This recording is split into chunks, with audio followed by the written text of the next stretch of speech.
2008, Sim Walker, Jerry BVR, Mr. Mergee, Spookswood, Chipmunk again, Liz Edwards, Graham Shaw, Ron Nona. Um, and Mr. Pugh. Greetings to you all. As you can see, I am in a different location. It is Glasgow indeed, Juraj. Um, so how are you? Let's start with a mini Jägermunion. There's nothing to sterilise you with. That's fine. Nobody needs sterilised. COVID doesn't exist anymore. It's all lies. It does. These would be quite nice to take one of these little cocktail shots, but I don't think that would be very good since they're filled with methylene chloride. Oh, there's a thing. I could buy some methylene chloride while I'm here from the local fiberglass supply company. Little mini shots because they're to emulate a standard Jägermunion. I've still got COVID, says Dom. Right, indeed. So this, given the weather outside, I could show you, but I don't think you're going to see much if I turn the camera around. I shall turn the camera and you can take a look. Are you going to see anything? It's thinking about it. Maybe it didn't. Maybe it didn't register the button press. And if I turn the light off, you'll see. Well, it's wet outside. It's very wet outside, and snowy. You just saw a little bit of snow drifting past there. So to all the outdoor workers working in the snow, just when you thought it was all past, it's not rain. If it was rain, that'd be. Yeah, actually, it was quite nice. I was out in it earlier on. I went to Lidl and Aldi, strangely enough. Liz Edwards, woofles of a sort. In fact, I'll give a wee squirt of this right now. Because I quite like the smell of that stuff. There is another one in the matching set, which doesn't smell too nice. So, the it's been snowing in the Isle of Man. The Isle of Man is just partly ground to a halt because of snow. That happens. Oh, Electron Box. Chaim Topol, the actor best known for playing Tevye in Fiddler on the Roof, has died in Israel following a long illness. I think he may have had Alzheimer's. I'm not really sure. Can you run a poll where you ask if we had COVID, Jan Robert Nurgard? I could do that. Let's do that, because that would be interesting. Let's wait. I kind of expect to go into the box that I'm going to be typing, but it doesn't. Did you get COVID? Ask your community. It's a yes or no answer. Yes, Alzheimer's. That's a shame. Sometimes it's better if they just disappear. 49 waiting. Well, no idea would probably be no, to be honest. But then having said that, people got it without realising they had it, particularly the milder stuff. 59% of you got it. That's pretty impressive. That is very impressive. What I should have asked, Mystic Meg is dead as well. Ah, George Philpott, that's a shame. Mystic Meg was a clairvoyant who basically created the stuff. I think it was the Sun, the horoscopes, but they put a voice line up with that pieced together. What I think it pieced together samples. So she'd basically go, "I see dark things in your future," and then go, and I think the bit was the jump from one speech to a sample. "You will meet someone of a strange disposition, and your colour of choice will be green." So when Mystic Meg actually ended up being the giving predictions on the national lottery, she had their full outfit, and she had to speak in the same way. I don't know if that's how she always spoke. But it was quite nice. They had the cylindrical table she sat at with the fog rolling off it. It was very nice, quite a pleasant effect. Apparently, the polar jet is completely out of whack, causing unusual weather throughout the northern hemisphere, Refman. It is quite odd. The Isle of Man does not normally get snow. Trying to get here doing phone tech support with a tech. Ah, Scruff Dog, that's okay. No rush. On the phone, have you tried turning it off and on again? It's a bit more complicated in the case of Scruff's case. Quite complicated equipment.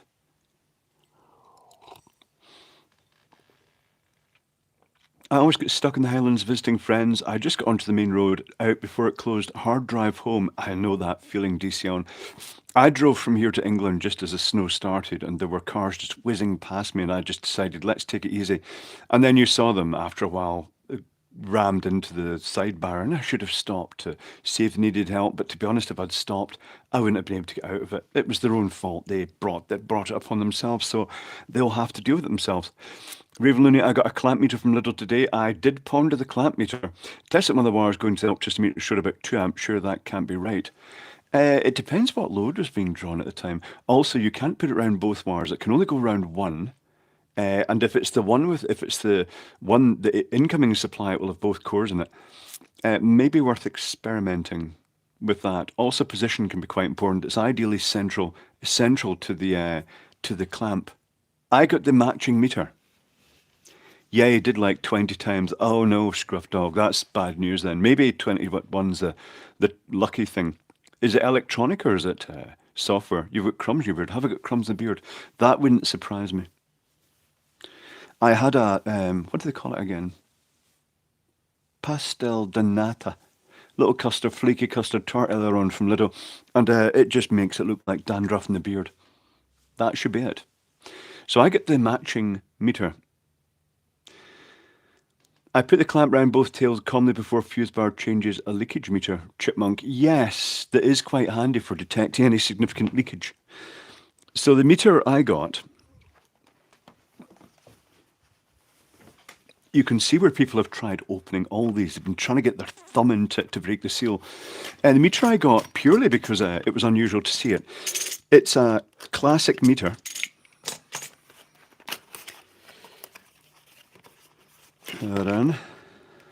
Oops. Oh, actually, this is different. This is huge. This is a monster. That's big. That looks slightly ridiculous. But it's a meter with various functionality. It looks very much like the, what is that range brand, lap. It looks like the lap meter, but this is physically a lot bigger.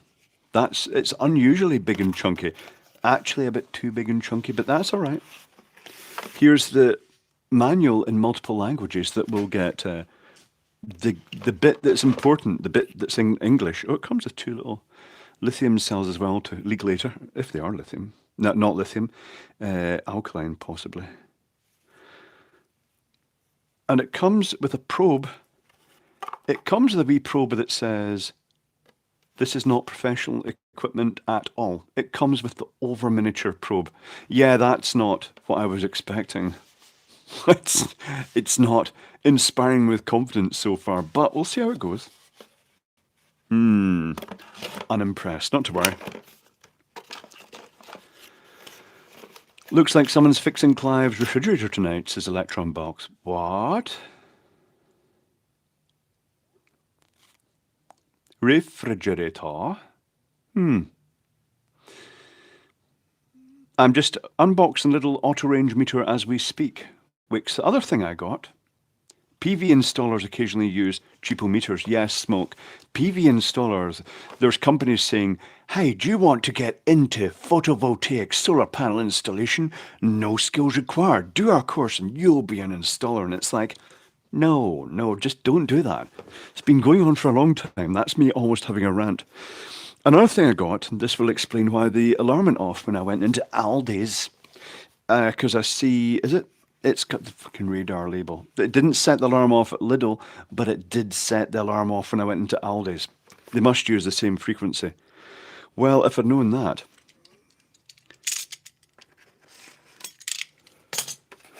So this one, I got one of these because I wasn't sure if the other ones have the balancing. There's the manual with all the different languages. Thick manual. Where only a few pages are relevant. Save the planet and all that.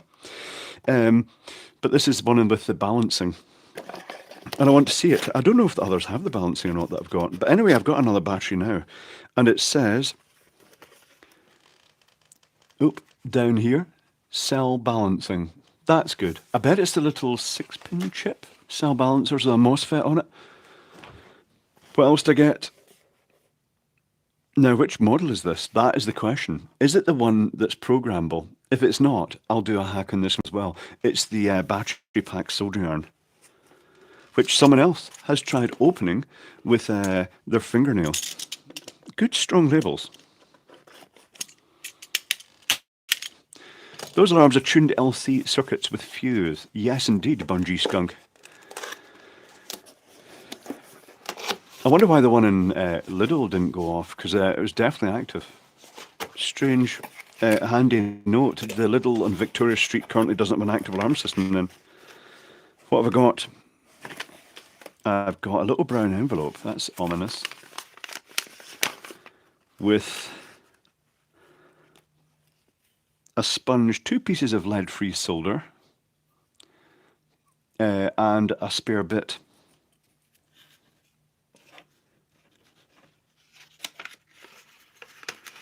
Poundland's are opening a mega store in Glasgow. They are, Paul Norman. That's where I was today. I was over at the Aldi in that little industrial place. It's a nice walk.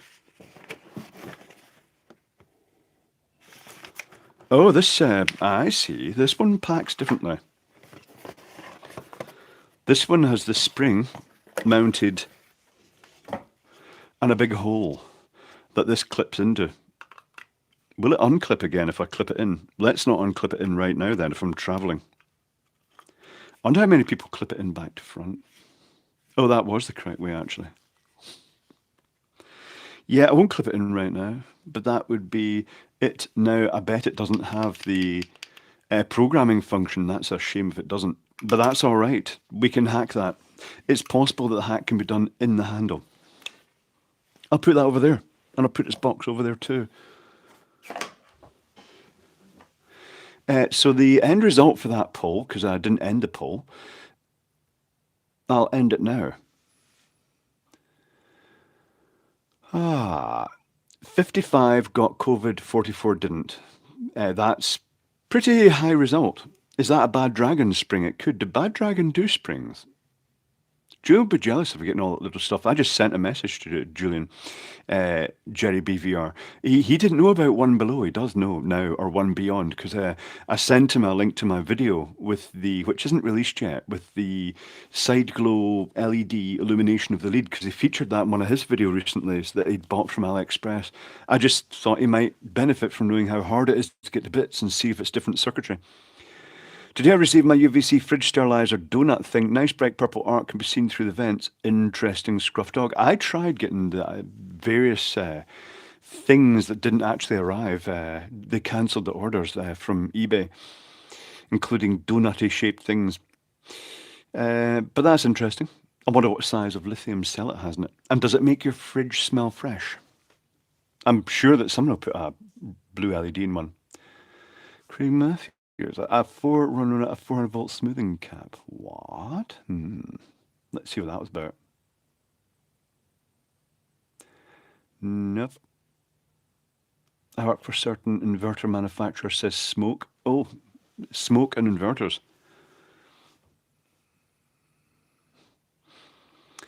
I've seen some die from changing range. £3 AliExpress ones. What are we talking about here? What is in the subject?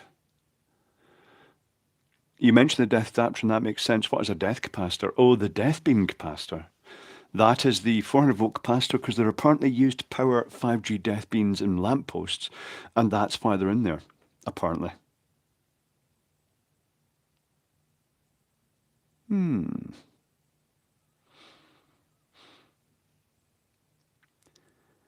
Yeah, the cheap meters are okay for a bench, simple low voltage test.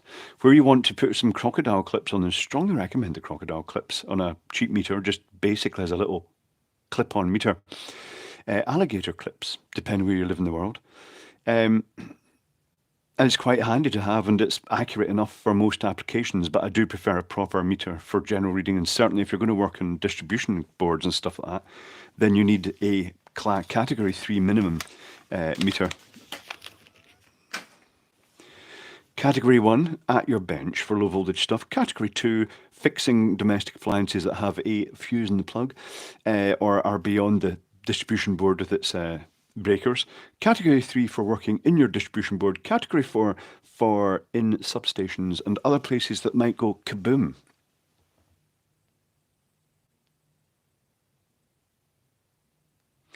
Suffotonic's 10 kV caps. Wonder what he's done with his caps. They were all sitting outdoors.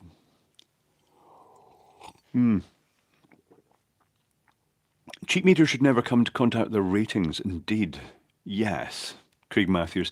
The cheap meters from CPC do come with a fuse on the both current ranges.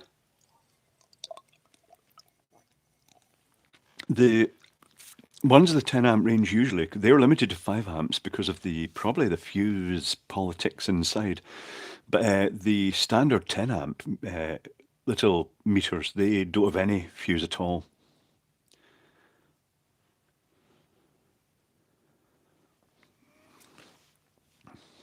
The fuse, you mean the test leads? Indeed, Chipmunk, the test leads in those instances. So I wonder if the snow's going to hang around. I quite like the snow. It's fluffy snow. I'm not having to work on it. That's why I like it at the moment. 10 kV caps, yes. Graham Shop, big ones though. Big, huge sort of power station ones. Hello, Echo the Husky. Other things I bought. I've been trying to get the labels off it, the sticky label, the residue, because you know how they're like, well, they're certainly in Europe. I see you've bought a product. You're probably going to enjoy your product. Let's put an unremovable label on it that says, when you finish this product, don't put it in the bin. This is a solar candle. It can fill up with water without it going through that wick, because the wick does nothing. And it has a very hard to remove base with a little solar panel on it and an LED. Click the switch that does the candle flame effect, but it really annoyingly, it really dips down to 0 at one point, so that basically this thing flashes on and off, but it charges by the sunlight coming through the plastic case. Wonder how well that'll work. I suppose there's only one way to find out. It's got a proper polycrystalline silicon solar panel. Not sure what batteries it's got. That will require a screwdriver. Oh, there's one. To find out. Let's open it. These are from Asda, alias Walmart. Because, well, they used to be connected, you may find that similar stock is available in Walmart.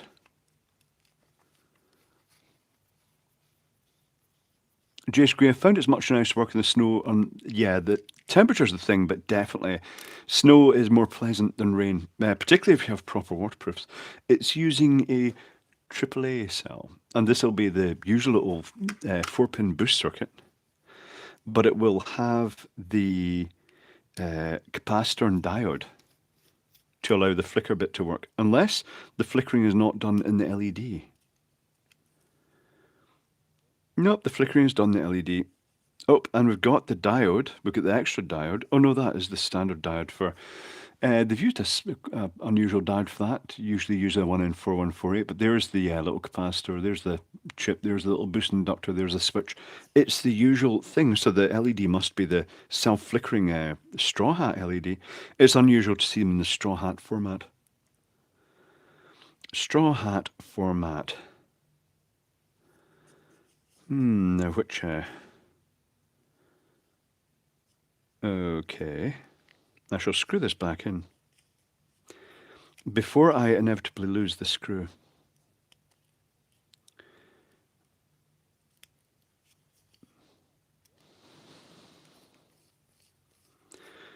Right, that is it. Oh, Hagen P. Is Hagen P off to bed? Reasonable enough. Maybe catch you on Saturday. Oh, is Hagen P unwell? Any experience with valve stuff for translation for Pieman? For the Americans, that's tube stuff. Not really, other than more exotic ones like the Otis touch sensor ones. The LED is above the solar cell. Talking of which, at this point in time, I should say, remember to make sure you've started at the beginning of the live stream if you're joining it while it's still active. I should remember to say things like that. I should also not necessarily take stuff apart in the middle of the stream and then get distracted from the chat while doing it, though the chat is very quiet. Jan Robert Nagard, I prefer rain, do not have to shovel away rain. Yeah, I suppose if it's super deep snow, it's annoying.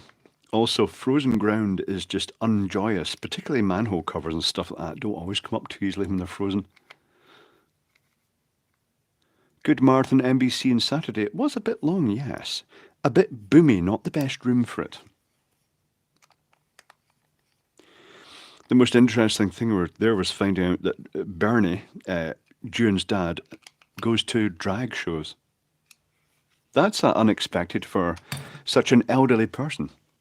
I just saw one of those crappy DIY channels showing how to make a solar light by charging E650 directly through it, one for whatever with no protection. Yeah, so many of those channels.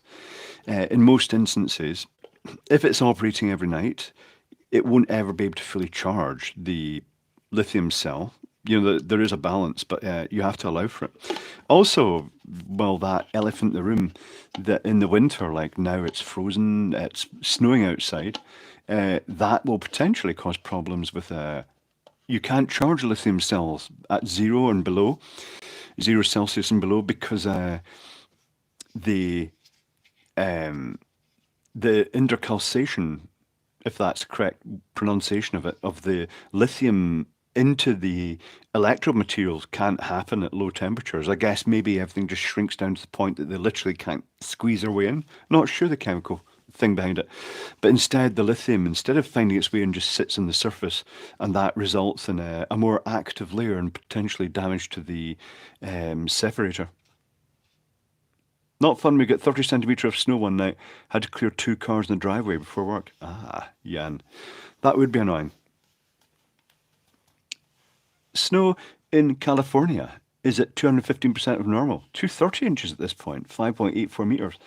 That's impressive. Can you get a label on it, Ron Nona, which says may cause cancer in the state of California? May cause crashes in Isle of Man. I had a customer very similar in outlook to Bernie this week. 60 years old, did 2 tours in Iraq, got blown up by an IED in the second tour, lost intestine, parts of his brain, still right laugh. That's not fun. Web Devi, I fell asleep watching the NBC stream, woke up at the end to a beardy guy, that'll be June, staring back at me on my iPad, making weird noises over and over again. Ah.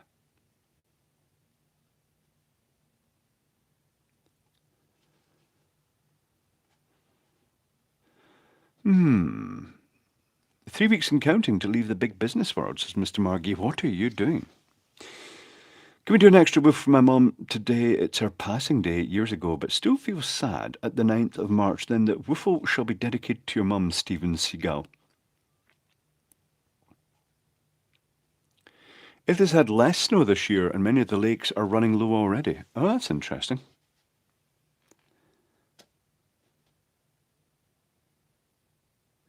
Oh, you're actually retiring, like old age retiring. Not that it's that old these days. I'm in Glasgow, snowing here. Grant Rennie. I am also in Glasgow, and it is snowing here. I got caught out in the snow today. Liz Edwards, it is woofle time. This one's going to be as a memorial woofle to Stephen Seagal's mum. I shall throw this candle, since one can, onto the bed, out the way. Let's have a little woofle, shall we? I'll do it sideways. Oh, quite fiery. Couple of woofles. Not too many woofles. And try not to set fire to this, as sometimes happens. Not that it can really flash back into the container because there is no oxygen to support the flame. I missed the last 49 minutes of the NBC stream. Was still going to be up at 6 a.m. I'd had enough. Yeah, Graham Shaw. It went on way too long. Light the candle up before you throw it, Katie Incredible. I could turn it on, but I don't know if it'd actually go. Hold on. Let us grab the candle. I could not sleep last night. This always happens when I've been traveling and there's a change. Maybe it's change of bed, maybe it's a change of environment. Don't know. And then I ended up sleeping during the day instead, but still waking up in time to go out and do things. Is it going to go? Is it even going to be visible? Is it visible? It's visible against me probably, but might not be visible in general. It is sitting there glowing in the background.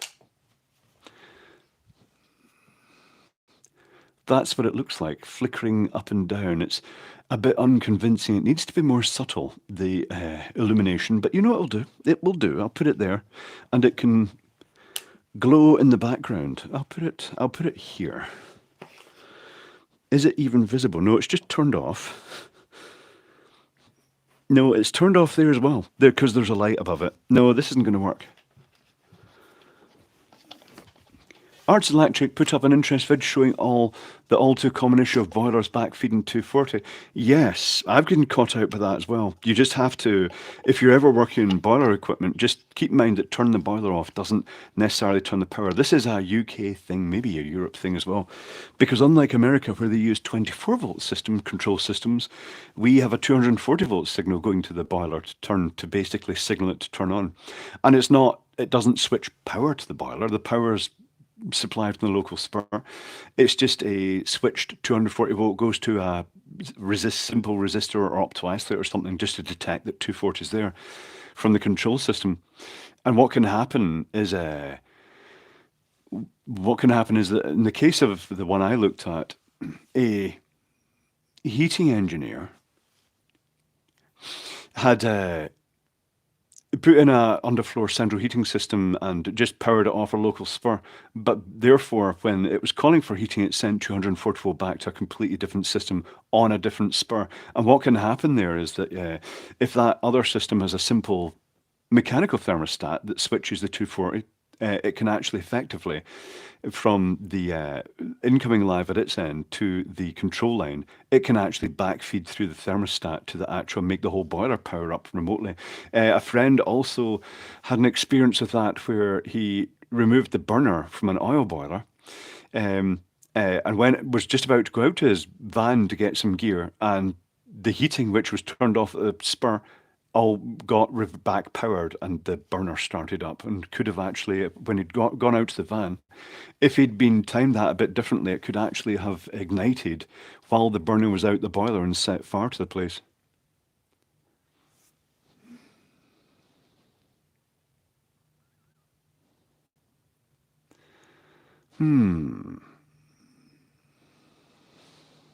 Scrolling. Yeah. Jason Green, I have the same problem sleeping in a new place. Also, the girl staying the night if no one has been there for a while. Ah, yes, an intrusion into your space. Anyone buy one of those car fob programs or use one? That could cover a wide range of things, Peter Stevens.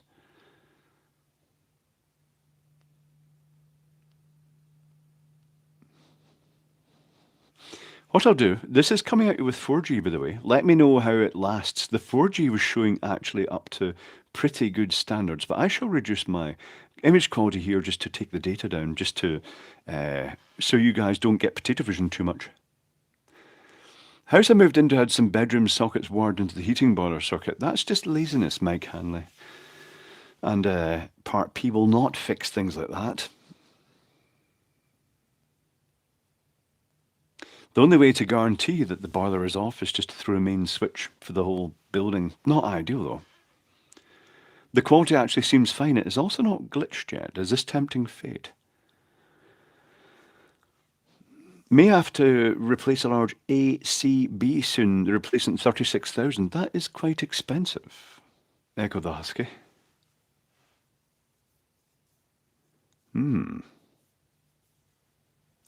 And that's despite the fact there is snow fluttering down through the path of the 4G signal. I'm guessing they fixed the 4G at the local beacons then, because it has been wonky the last couple of times.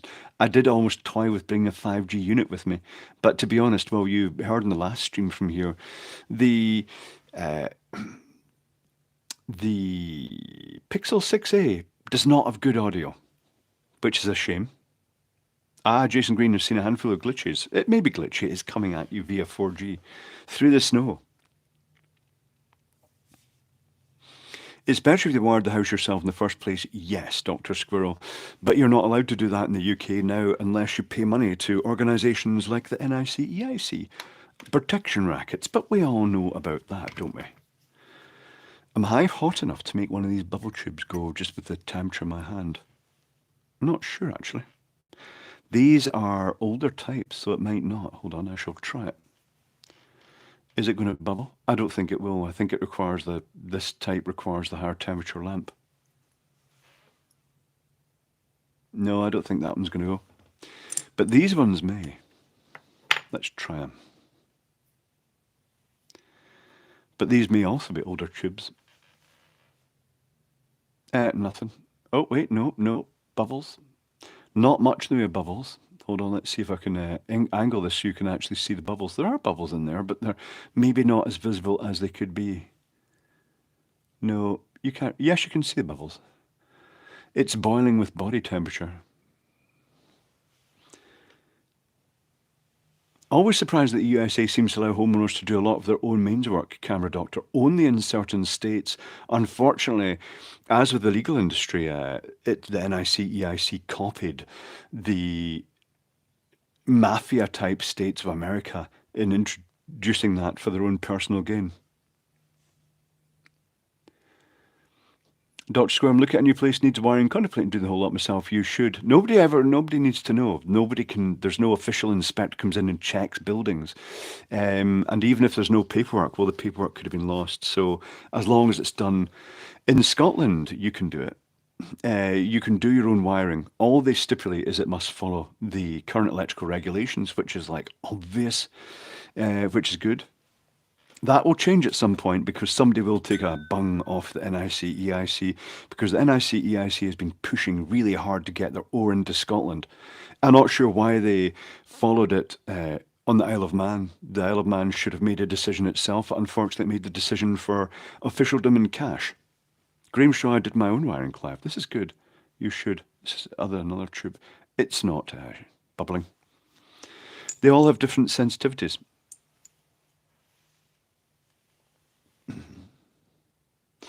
I want to come and have fun with Clothrat VIR wiring, Bradley says.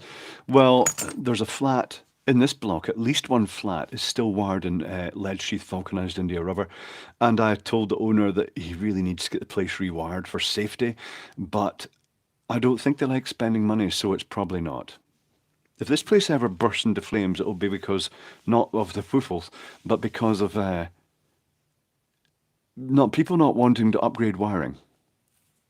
He had his kitchen fitted. It was appalling, the work that was done in the kitchen. The heating boiler was plugged in at a socket, and the flex ended here, the outer sheath of flex, and then it was just the brown, blue, and earth down and into the plug of the boiler, of the socket. Really appalling. That's what happens. Horvath, I did my own distribution panel. That's good. Now you know. Well, you can make changes as needed, and it's done to the standard that you want. DC Allen, I did a lot of changes for him. No one's been to inspect it. As I say, don't tempt fate by telling people. Just do it. It's all a scam anyway.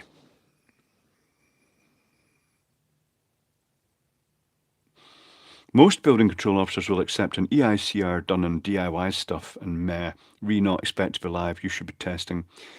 To be honest, really, the chipmunk, I wouldn't even notify anything. Just play dumb.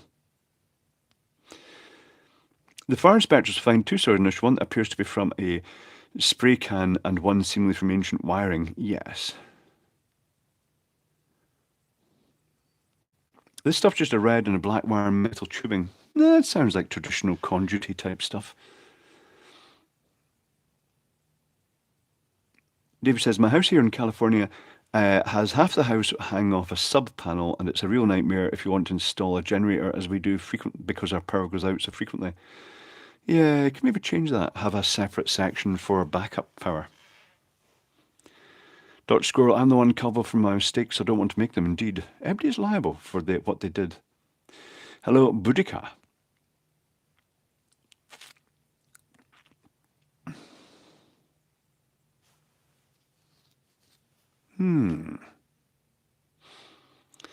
Oh, Flipper Zero in the chat again. Jason Green, that's the little hacking tool that's just designer. It puts lots of tools into a nice little toy shaped package. Not a great idea making it available to dumb people. Chipmunk Domright was on a NIC EIC webinar last night. It was surprisingly honest, and EICR is done to the regs and forced at time of installation at worst is a C3 recommended improvement. NIC EIC webinar. They're nothing they do is going to make me think they're anything other than a marketing company. Particularly given the dirty tactics they used to push Part P in the first place, including exploiting the death of a politician's daughter. Time to make tea and fix up the wood stove. Ah, Jason Green, they're trying to ban wood stoves here apparently.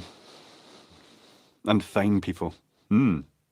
Jace Green, yep, I stupidly overpaid for my Flipper. At least you didn't buy it with crypto, with all the scammers, I was going to say selling, pretending to sell them.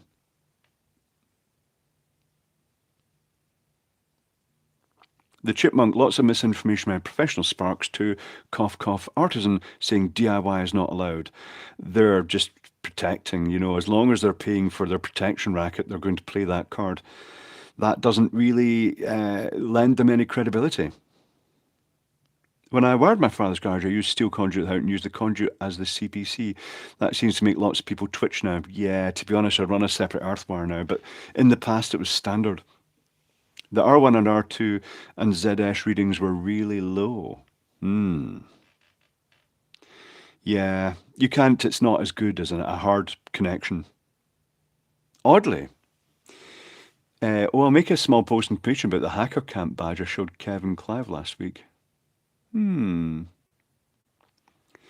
at NICEIC Register will encourage DIYers. To be honest, a lot of DIY, the geeky. One that comes to mind is that channel Ultimate Handyman. He seems to be a hobby handyman, and his work is actually pretty good looking. A lot of the serious DIYers are better than many modern electricians. It's odd in Scotland. In Scotland, the conduit, we used to, if we put conduit, threaded it and put it into a conduit box, we also used to use a lock ring and actually tighten it up so it produced a super tight compression joint. That may have been why we got better earth readings. Certainly, I was surprised when English contractors turned up and they just didn't do that. They just screwed the conduit straight into the box without locking it. Very strange. DIY Perks I found this week, really good YouTuber. He smiles too much for me, Brendan Sword. He's always smiling and happy. There's something sinister going on there. But his project's quite interesting, though, to be honest. I think he spends a lot of time working on those videos. Are the wood stove regulation in the UK just for urban areas? I'm not really sure, Jason Green, but as soon as you let them get their foot in the door, yeah, it's just they're going to push more and more. They're going to try and ban it completely.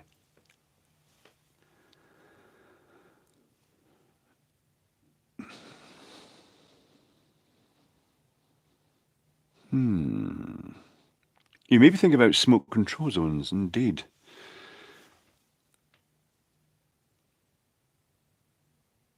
Commento Gabor, indeed, the clickbait. I use it from time to time, but not all the time, because it's like, it gets fatiguing after a while, and you just learn that it's going to be just, basically you're going to watch the video and it wasn't what it promised. Oh, there's Mouse. They're banning house coal and wet wood, whatever that means this month. Wet wood, you're supposed to let wood dry. If it's wet, you get a lot of tar and creosote goes up the chimney and can cause chimney fires. You've just reminded me, Mouse. I do have a little mouse pewter here. I shall turn it on. It is a green one. One of the LEDs is out. That's okay. It's processing data on that channel. I should put it up here.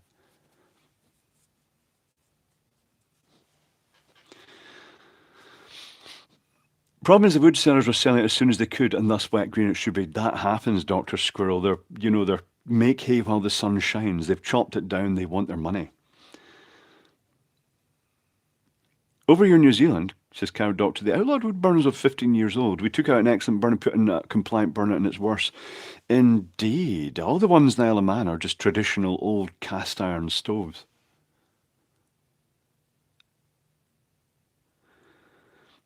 Have you noticed about 40% of the cars in Glasgow are electric now? I heard a lot, Grant Rennie, electric cars going past. The buses are about 70% electric as well.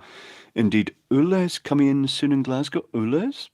Is that zone thing? But how do the electric car chargers in Glasgow charge their cars? Because it's not so easy if you live in a tenement flat. Greetings, Mick Spanner. Alas, ultra-low emission zone. Oh, right, okay. So basically, battery may run out soon. Really? All right, tell you what. Let's move that cable, right, from here.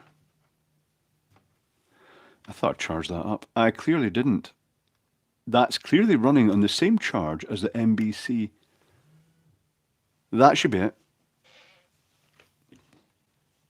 Designed to penalise poorer people, that's it. Indeed. Oh, if you've got an old car, you're going to have to pay more then. Not the rich people and the business people who have been given an electric car at the ratepayers' expense. Rant, rant, rant, rant, rant.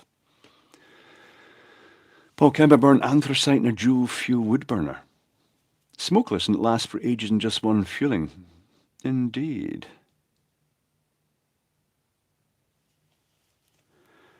Ah, indeed. It's strange. People who live in the Ules, you need to pay 15 quid a day or buy a modern vehicle. That is ridiculous. That's just basically a protection racket again, isn't it?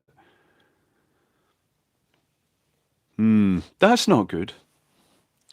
Surely must be breaking some regulation by doing shit like that.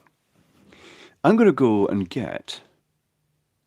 Oh, I just bought an old gaming laptop I was lost after a Dell Inspiron 8200. It just arrived, says Katie Incredible. Nice. Find those vintagey things that you've always wanted. I hope that it lives up to expectations.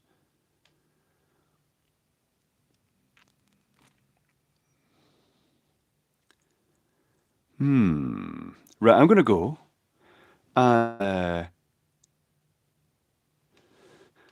Uses piss water. Indeed, AdBlue Chipmunk. The other thing interesting, at very low temperatures, the AdBlue can freeze and the float sticks and then it won't let you start because it thinks there's no AdBlue. Let me go and grab a bottle of tonic water. Or cranberry juice. I could get cranberry juice. That'd be quite nice. Cranberry and rum.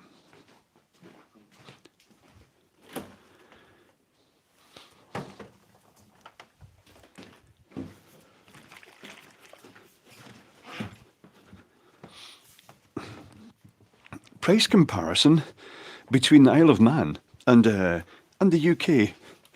Aldi's was 89 pence for a large pack of mixed snacks.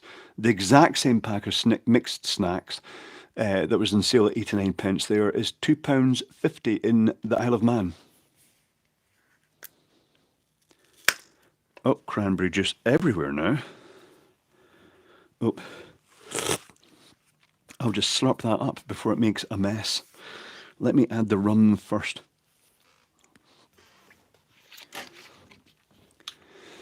Clive, cleaning his tubes as cranberries, it is reconstituted cranberry juice from concentrate, so it's basically water.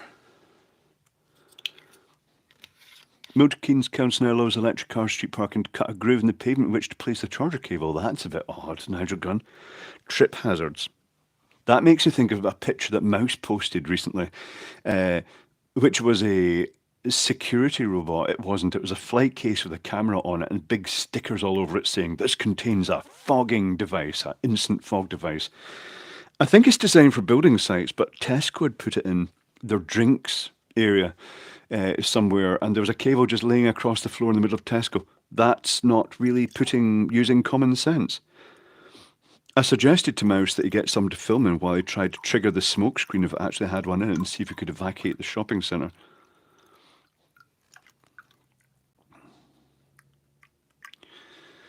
Fortunately, my wood stove is a gasifier reburner, so it burns really cleanly. Didn't know about those. I buy the compressed sawdust blocks, which are 7% moisture and wicked clean to burn, unless it smoulders all night.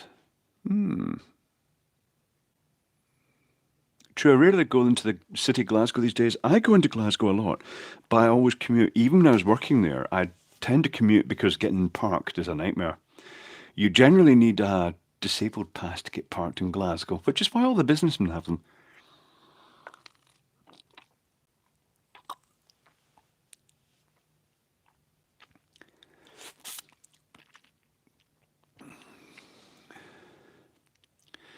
Katie, incredible. It's a good way to avoid. I mean, in the entertainment industry, if they run cables across the floor, sometimes they use the easy remove tape or the cable ramps, but they all are trip hazards. I ran a security fog machine at home that filled the house with fog. For those who wonder what these are, Echo the Husky is mentioning that. It's a fog machine with a fairly large heating chamber that is kept up to temperature all the time. Not sure the power usage is, it depends on the installation.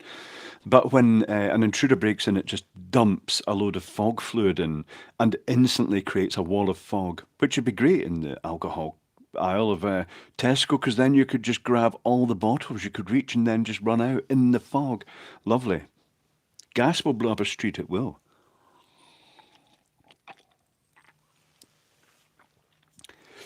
I use my dad's disabled card to get free parking in the city. That's naughty, but you know, it's Eb that does it, apparently.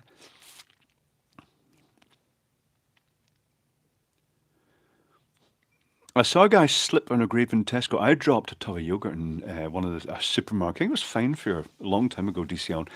And then just before I could do anything about it, this old lady with the wee sort of fluffy boots slipped in it, but didn't fall. And Deb says, "Oh, that's fucking dangerous." Yes, it was. Grooves and pavements, ideal for blind people and wheelchair users, Daniel.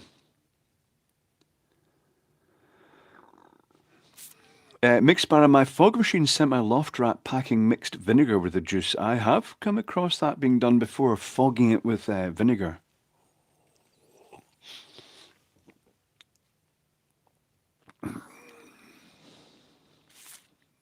Why is fog used as a security measure, Ravenlooney? If you break into a building with a view to rob it and then it fogs out, you won't be able to see anything in it. That and strobes making the fog pulse white uh, disorientates the intruders and they leave, apparently.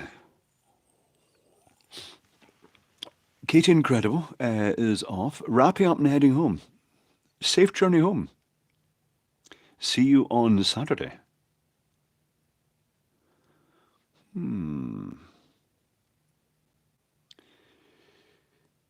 You literally can't see at all. Dave Roberts, the proper one, yes, it should fog it to the point you literally can't see in front of you. Ralph used to come across here and I'd have a fog machine sitting around I'd been playing about with, and he used to just hold the button until the place was just solid white fog. I always wondered what the neighbours thought of that. One time I fogged the close, which wasn't a great idea, and they were all like out their door saying, "Oh, what is it?" And I had to explain, "Sorry, my fault." One time I also used liquid CO2 converted to dry ice to actually create rolling fog down the stairs of the tenement. It was very stylish. I'll send you a box of Flugel, says Steven Seagal, so you can use it on the next NBC stream. What is the Flugel again?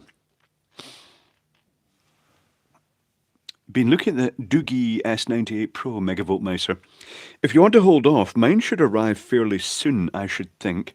And I can test it. Our first free roaming security robot was drawn because local youths kept throwing it in the fountain. Yeah, Ralphman, it's just a big plastic, it's not even subtle, the big plastic trundly block that rumbles across the ground. And you can just push them over. It's just like, it's not like it's armed. Do you guys mean to actually fog vinegar, Jason Green? It's sometimes used to clean the heat exchangers with white vinegar. Not totally recommended always, but you can add a small amount that just basically helps perhaps remove some of the residue in the heater coil, but it makes the place just absolutely unbearable to be in. You have to do it outdoors.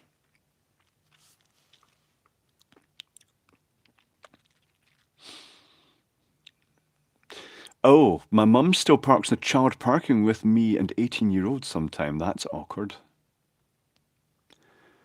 The cranberry vodka shot drink with the duck logo. Oh, right, okay. Oh, don't know. Not familiar with that. Why is that sounding familiar? But having said that, I can get cranberry juice locally and vodka.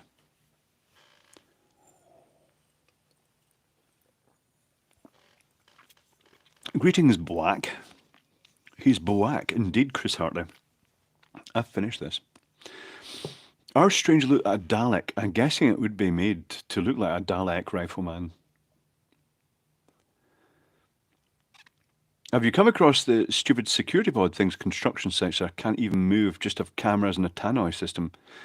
I'm not really surprised. It makes sense. I've been in sites before. We've come in after the weekend and someone has come in and stripped all the copper piping out, the stuff that had been newly installed. So expensive copper pipe, newly installed, all the labour, and people had just gone in and hacked it out.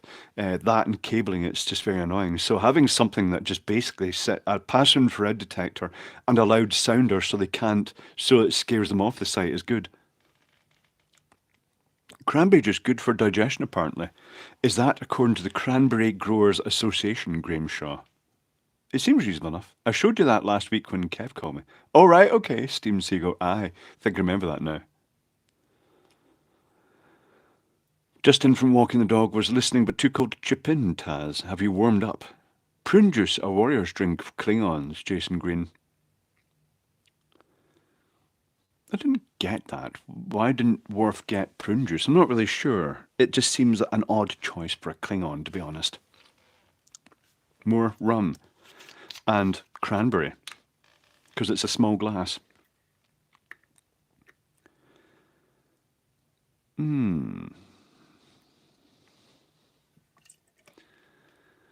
Oh, that particular job I'm thinking of that had the stuff stolen over the weekend. Also, we were doing quite significant. It was for the alarm sounders and emergency lights. We're using pyro, which I was installing. And because they didn't want junction boxes, because it had to be flame resilient, it had the sleeving, it was quite a lot was stripped at the end. I'm not sure the actual sleeving over the cables was great for that. But we had big long strings of it all bunched up, but the plasterer didn't like that. So he thought we obviously don't need that and cut them all short after all the work of stripping them. Bit annoying. Cranberry is apparently good for urinary tract infections and associated issues. Well, that's handy. I don't think I've got a urinary tract infection at the moment. A nod to the back broth that the Spartans used to drink. Raven Looney.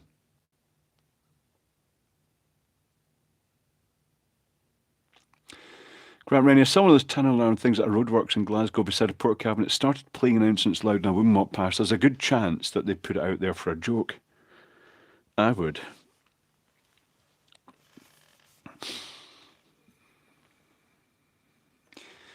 Okay, some broke into site and stole all the newly installed cables and all the flexes of the extension leads, leaving the reels and plugs behind. Very strange. All they're looking for is burnable scrap, probably. Just, well, people will do anything for cash. They just don't understand the problems it causes people. It's like tool thieves. They sell a box of crappy, rusty old tools, but those rusty old tools that had been well used are going to cost literally thousands to replace. Just because a pair of pliers is a bit used and grubby and slightly corroded just through outdoor work, doesn't mean that they're not a good pair of pliers.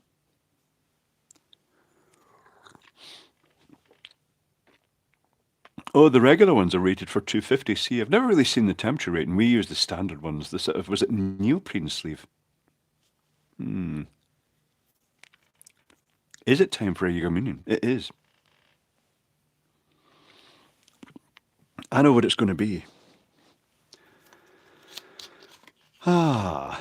Little mini shots, because the Jägermünchen shot's quite small. To everybody who has had their tools stolen in the past, it's happened to me twice, I know exactly what it feels like, and the fact you can't work until you've gone out and bought the basics of actually the tools you need. Two people victims of tool thieves. That should be one of the worst crimes because it's taking someone's livelihood away from them. Don't steal tools. That's really not a good idea. If someone steals your tools, you have my permission to beat the fuck out of them. Scruff Dog says, I've gotten hit once. It's a very expensive experience. On a plus note, when I went to Bill's tool store that morning, that I got in on the Monday and found that the porta cabinet had been broken into. They'd stolen my tools, and also, just out of spite, they'd taken the lid off the coffee and then thrown it about all over the place and tipped the urn over. It was just malice. Um, when I went up to Bill's tool store, he immediately spotted from what I was buying that I'd had my tools stolen. They must get it every Monday. They must get loads of people come in to buy a lot of tools. And he just said, have you had your tools stolen? And I said, yeah. And he gave me a discount.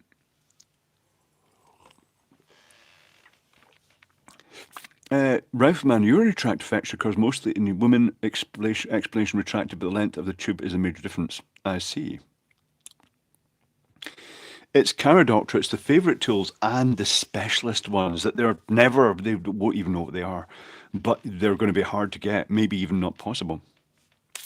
Stealing horses in the US past would get you hanged since it was the family's most expensive tool, says Gas Masher. Interesting.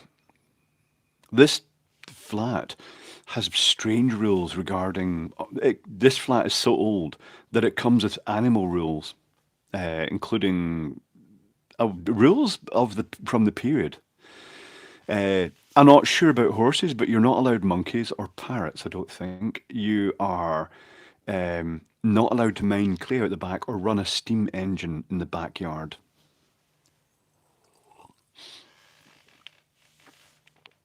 Greetings, Bill Richards. Scruff Dog, allowed to find the person that stole my tools and then show them how each tool works in various parts of the body. Every tool. Indeed, Scruff Dog. Screwdrivers notably.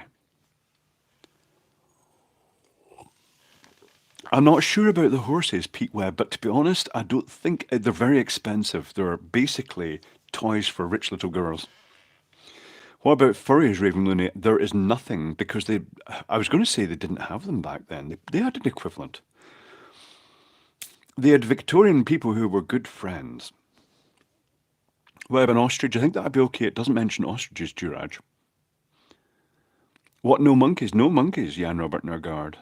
I'm not sure why. Scruff Dog and pliers, indeed. Maybe even like a cordless grinder, I'm not really sure. You need a shire horse. That's even bigger, Pete Webb. It's very expensive. I got one of the wee mini ones that's quite cheap to feed. Simon Allen, a steam engine, that is the first thing I would do in the backyard. Well, no, not here. Steam engines not allowed.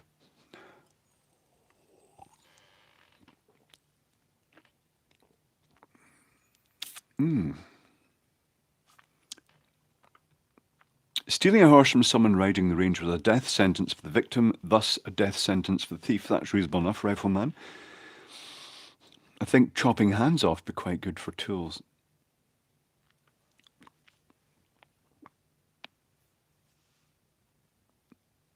Because the land used to be owned by a convent, Chipmunk. That sounds like the builders don't want you doing certain things. We have limits on caravans because gypsies live in the neighbouring estate and no prostitution, seriously. Really? I'm sure prostitution happens here. I mean, the flat next door for a while, previous occupant hosted a porn server in it.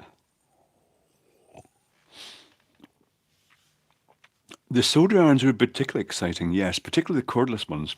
You could write your name on the person who'd stolen your tools. Jace Green, what would one do with a steam engine of property other than power generation or pumping water? Chopping wood? Milling things? Lots of applications for steam engines.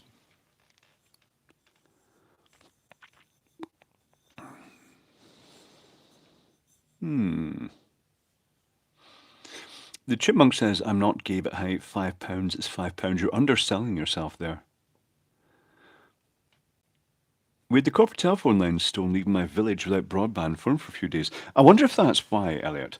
They are removing the copper when they pull in the fibre. Maybe it's partly because they're worried about people stealing the copper and actually damaging the fibres, or maybe they're using the copper as draw wires.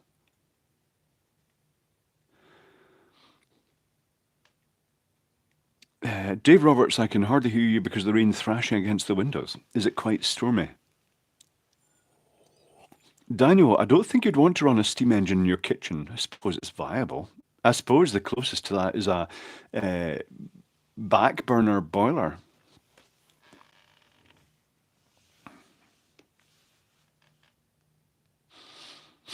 Is that how much you pay? Says Jerry BVR. That would be a cheap shag if it was. The problem with this cranberry juice is it's very nice.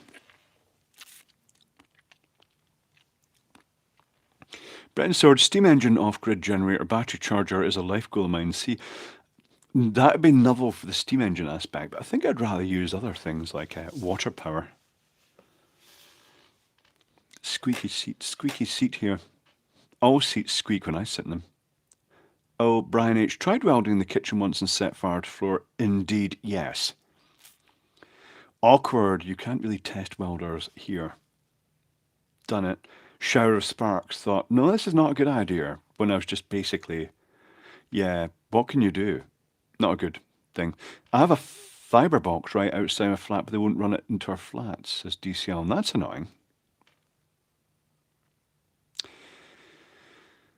Evolution, I have to drink cranberry juice to reduce chance of kidney stones, really?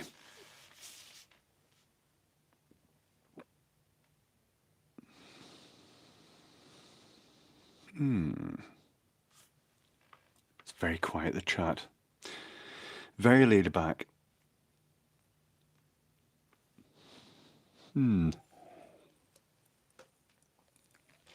May pop down to Asda afterwards, not sure. I don't want to go to Asda every single day, otherwise I just buy stuff. I'm sure you could TIG weld inside. TIGging might be viable, Colby, but you'd have to have a dedicated area to make sure there's nothing flammable in the vicinity of it. Soldering's fine. Scruff Dog says, my fibre runs high over the property, then down to my basement, terminates about 15 feet from me. Well, that should be a good connection. Good old-fashioned stick welding for me, Brian H. Indeed. Best way to learn welding. Get a feel for the metal better.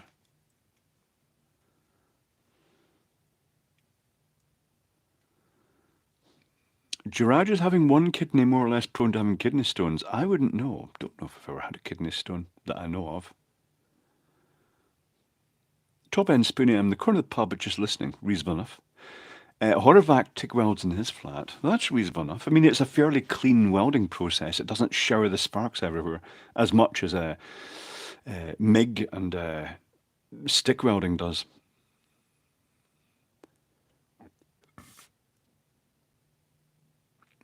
Ron Nona was very pleased with your comment about being a movie extra and mouthing Phil things. She's an excellent speech reader, deaf, and wants me to find one of your movies. That would have been in various things, including in that particular, the one I was referencing, that was River City, an old storyline in that. Keep getting fibre broadband adverts here. No one seems to have taken the offer as FTTC is good enough here. That's reasonable enough. Ekodowski, you don't need super high speed to get by. We'll look at the stream going out at the moment.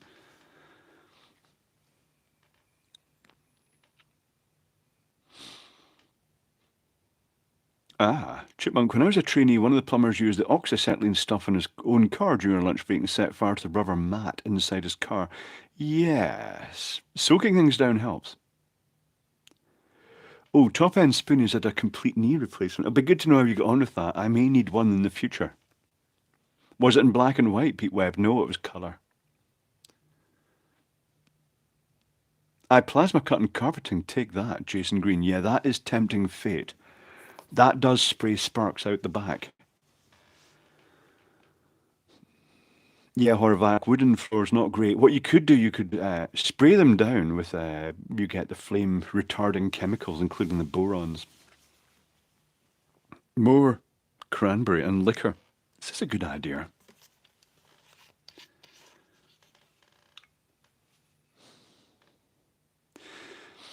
I get 80 meg down and 20 up. I'm the only high bandwidth user here. Mum streams at 720p.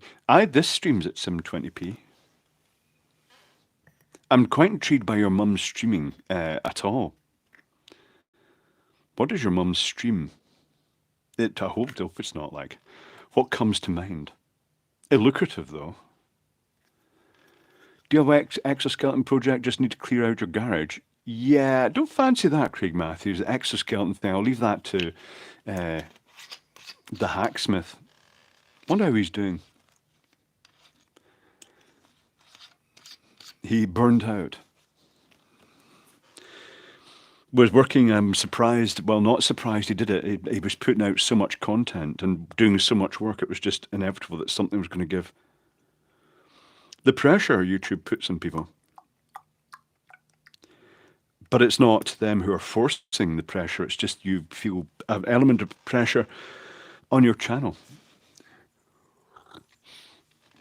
We have a Magbox, Clive. I set a favourite list with series she likes. Oh, right, okay. Oh, I see. Streaming in, not streaming out the way. First buffering the evening, Pete Webb. Ah, big movement? Not sure.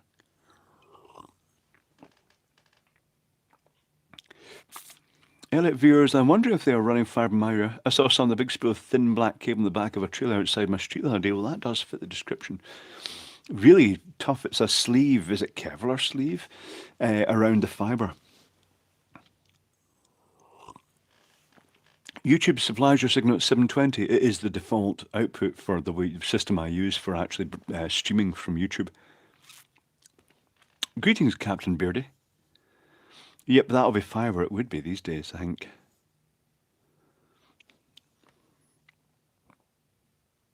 I have an AC machine specifically I can do aluminium, the complex stuff, Horovac. I already did a part for my bicycle, and I also did steel and stainless. Aluminium just requires the alternating polarity when you're TIG welding because one polarity is used to clean the oxide off and the other is actually used to arc and do the welding. But there's also that characteristic. It's good to have the little thumb slider or the pedal so you can regulate the temperature because it's such a sink of heat that as you get to the end, the heat's suddenly going to go up when you get to an edge.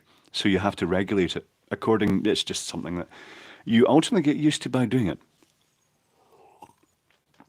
Still on the Moto G8 or whatever, Peter Stevens. This is a Moto something. You can't remember what it's called. They've got so many models. They just put out so many things. It's a more modern one, but I think it's actually lower power than the Moto G7 that I use. The Moto G7 Power is what I use for recording the bench videos. And the Moto G6 Play is what I use for taking the macros because it's the best for that. A lot of the fibre sheaths have small steel rope in them to stop the cable stretching. That's reasonable enough. Echo the Husky. A built-in catenary. Do you get a big square zit over your left eye? Yes. Illuminated square zit. It's the only place you could think of sticking the microphone.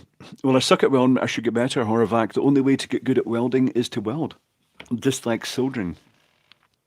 My fibre connection is solid 950, 950. That is pretty good. 1 gigabyte. Gigabit, should I say, Scruff Dog. One of my contractors thought pulling fibre into ducts of the Land Rover was a good idea. No, Brian H. I went to a job to replace a cable where the local maintenance team thought it was a good idea to use a tractor to pull a cable through an underground duct. That's better done by hand so you can feel when it snags instead of just putting the pedal down further. My brother's a skilled welder who'll never be out of work. Indeed, Pie Floater. Lots of welders, but not that many skilled ones. Fan Plant says, I made it and I'm going to replace the fan in my printer's power supply while I listen. Reasonable enough. Make sure you turn the power off first, but you knew that. I'd be tempted to clip the mic onto my beard, says David. It doesn't really, A, it's uncomfortable, and B, I'm not sure if it's actually a good position for it. If I put it down here, it's not as good. I'm waiting UFibre come to me, or it's a slow process. Oh, okay. Gigabit internet would be nice. Unreasonable, but not nice. Juraj, Unreasonable but nice. Yeah, it's not needed. You don't need that much. It's handy for uploads. I do appreciate the fiber for uploads now, man. Uploading my videos to the internet. It's much better than the early days of my channel when I could only make short videos, 10 minutes or so, and you had to start them uploading at the beginning of the night, and in the morning you get through it and it said upload failed, and it's like, oh, or it would still be uploading in the morning. That's how slow it was. Rifleman, getting good at welding is practice, practice, more practice. Yep. Like soldering, if you have a vocational program available, it's fun to take and use the materials you practice. That is it. Doing a wheelie while pulling wire. Yes, DCL, not great. Or back up and then just drive forward and snatch it. Yeah, the cable was wrecked. Lots of broken cores. Fibre used to be blown into individual tubes to avoid damage to the fibre. It still is, Captain Beard. I'm pretty sure it's blown in.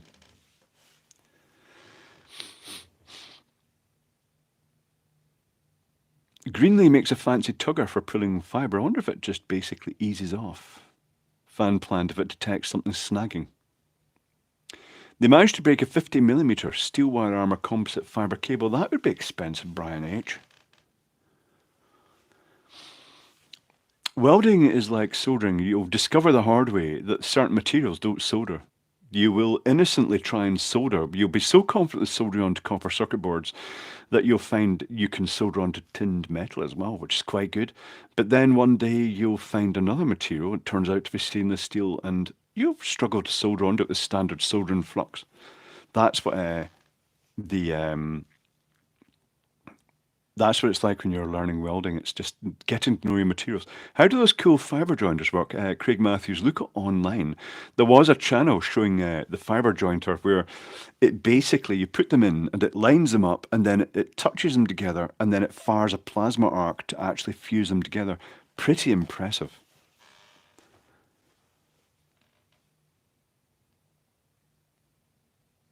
Pretty neat. And it does multiple fibers at the same time, which is even better. Blown is not done as much now. Most of the new fiber rollout fibers are inside already, Echo Husky says. It's a long time since I was in the gangs, Captain Beardy. Yes. Good days. I quite liked working outdoors. I still do when I work. I nearly soldered my bum to the stool one time, Pete Webb. If what you mean is you probably destroyed clothing in the process. Burning your clothing with a solder iron is a rite of passage. And Turn Network is on a roughly 4-day battery backup. 4 days, Scruff Dog. Will it last that, I wonder? Do they maintain the batteries? How long are you in Glasgow for, Clive? Just a week, Lee Gooder.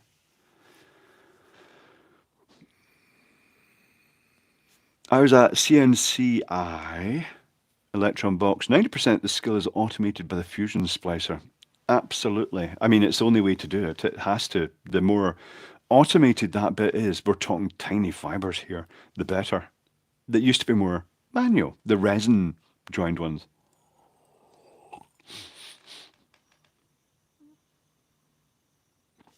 Brian H., another contractor, was arguing with his boss over the location of buried cable. Boss said, "You're not paid to think." Next bucket brought up a 30 kV feeder from North Belfast. That's an excellent result. Good target. Good hit. I take it you guys have seen that picture of an auger and the guy standing next to it pulling cable off it, and it's basically got a big run of what looks like fibre and telephone cable all twisted round it because they went through a communication feed. Dropping a hot bit of soda in the lap is one to make you cry. DCL in two ways. A, it doesn't come out of the clothing very well, and B, if it lands on your leg, it's not great. I thought I saw some conductors, think it was an Artisan Electric, that were aluminium. Thought that was bad. Peter Stevens, it's used in power distribution. It's used in parts of America, but it's not great for home use.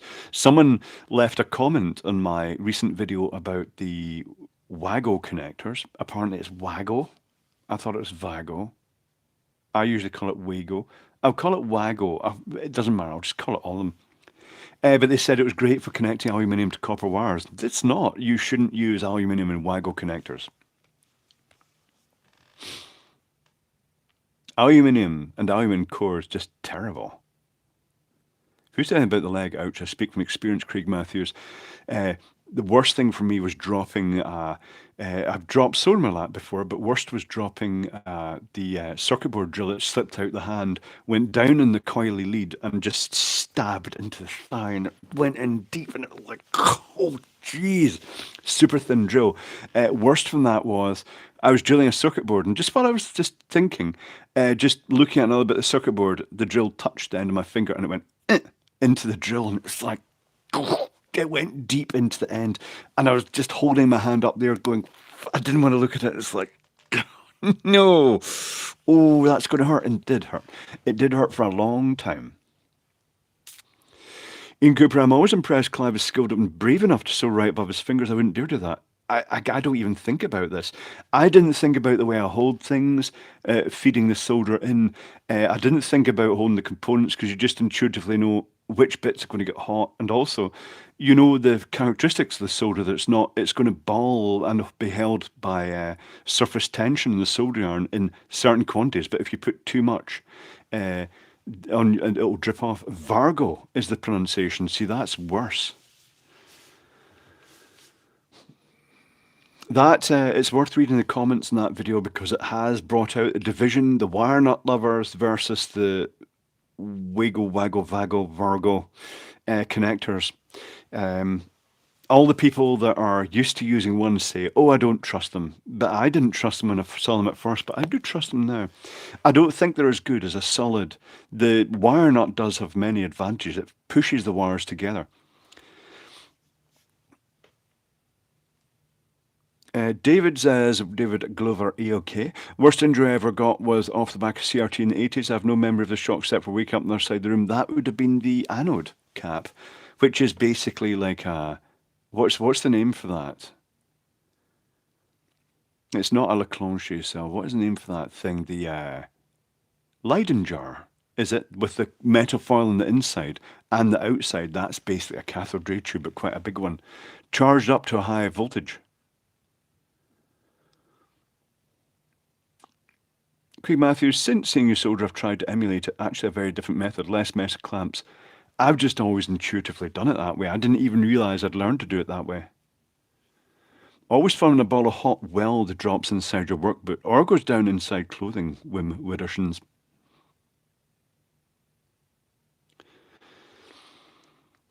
But the only way to learn that is to actually do it. I didn't know I did it.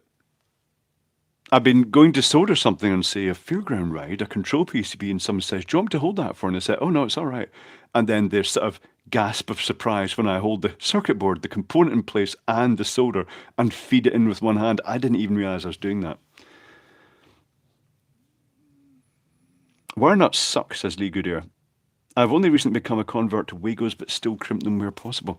I believe they did some research on people tightening up screws in fittings, and they were usually well off the correct pressure. So that makes dumb Wago terminals or Wago terminal, Vago, it makes them idiot proof, which has a big thing these days. Yeah, it's needed these days. Let's make things as idiot proof as possible. Because let's face it, lots of people doing it are not really experienced.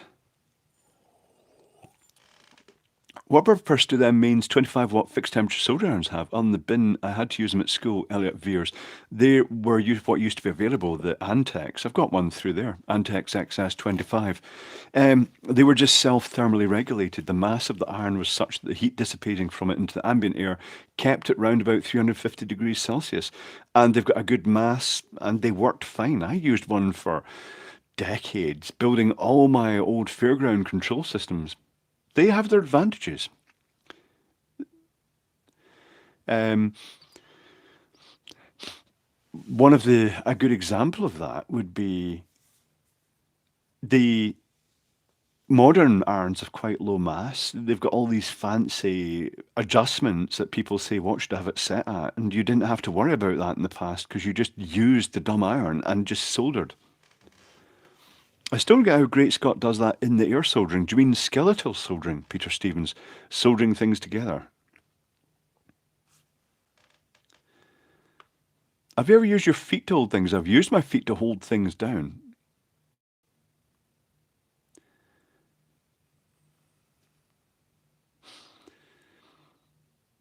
When a 15 watt iron seemed enough. That's what I started off with, I think, Electron Box. I still managed to destroy my first kit with a low power iron. 350 works well for lead-free solder as well, but it also depends on the tolerance, whether the display on your digital soldering station is anywhere near the real temperature. That can change. Put down a new iron, it may have a completely different tolerance than the thermocouple.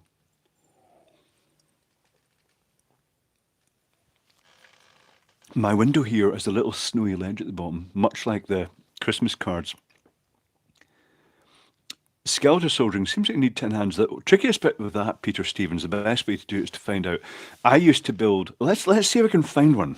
I don't know. Hold on. Let me see if I can find a skeletally soldered thing. One moment, please. Not that I really need to say that. You're following me through to the workshop. Am I going to find this? I'm probably not going to find this because it's probably buried deep in amongst stuff. Oh, I am not going to find this. It's not where I was expecting it to be. So perhaps not. Oh, that's a nice motor. What the fuck is that? Oh, that's a stepper motor. Okay, wondering. Old stuff. Stuff that has not been disturbed in a very, very long time. No, I'm not seeing what I was looking for. It was a very nice piece of skeletal soldering. The hardest bit about skeletal soldering is that when you've got several connections in one wire, heating one can actually make the others pop off. I didn't find it. To the Clive Cave, indeed, it is my cave through there. So much was made through there, ridiculous. That room through there has just this amazing history. What it was it powered a neon tube, and it ran directly from the mains, and it made the light slowly go up the neon tube and then reset. And it basically used a voltage threshold with a neon indicator, triggering a thyristor, and through resistors it would charge capacitor up. But then also be another circuit would be ramping to actually determine the trigger point at which it triggered to actually fire a xenon strobe tube transformer. So it wasn't bright, but it just made a little neon tube just gradually, progressively grow from one end to the other. It was quite neat. Oh, Scruff Dog has an 85 watt monster soldering iron. That's quite good. I have done live streams. There is a jukebox in the background, a Rocola 443, David Glover.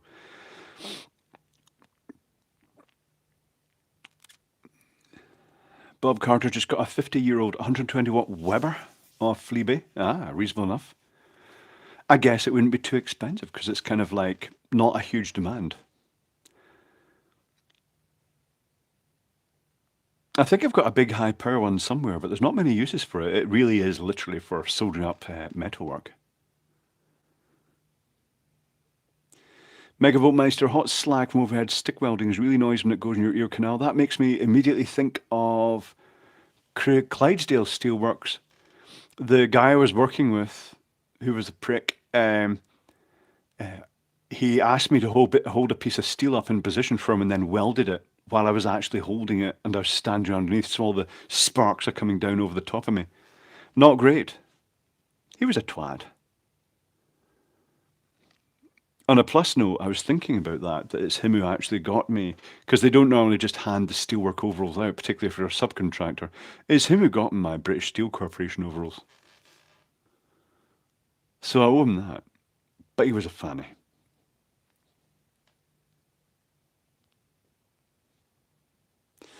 Yeah, the original soldering guns, the inductive ones, Rifleman, they were quite strange. They were popular here as well, but not that great for... They're okay for doing soldering wire joints, but not great for electronic soldering. And Craig Matthews, you do still get the irons with the handle that you put into the furnace. Pete Webb is off. Catch you about, Pete. I have a 1960s Weller 100 watt one. I wonder how safe that is.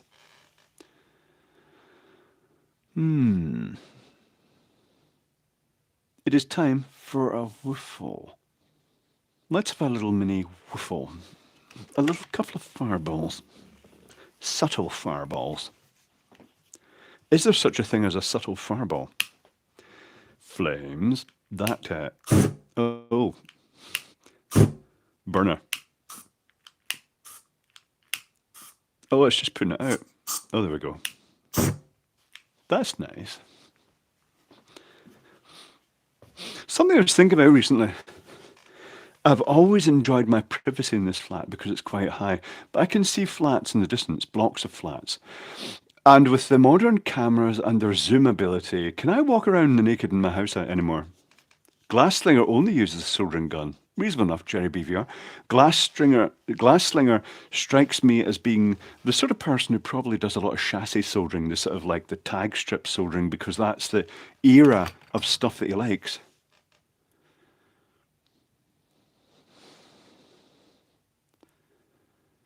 My sister retires again tomorrow. Again. She's been at the same office since leaving school at Starters British Steel. Ah, DCL, interesting. I wonder what happened to British Steel in general. Now Tata. Ah. Kind of sad thinking about all these things. I just sent a friend request. I don't know if it is the person I think it is. It's by a friend of a friend who was at the same electrical engineering company. A chap called Mr. Watson, who was notable. He was at the steelworks. If it is the same guy, he was notable for having almost like a Village People, a huge big wowzer moustache that was traditional at that time. He was very pleasing to the eye. I never said that to him. You couldn't. It was still criminal at that time, so one wouldn't say things like that, or one didn't want to lose one's job as well. So, but that and the classic Harpoon overalls, baggy overalls with the sort of like the strap at the back. A good image. My main station is 20-year-old Elenco, 0 to 40 watt iron, scruff dog. I noticed that Lidl also had their variable temperature mains iron. I didn't buy one of those. I think I've got enough soldering irons. I've got enough soldering irons to run a class in soldering. Maybe I should do that someday. More cranberry juice. Alcoholic cranberry juice. Potent.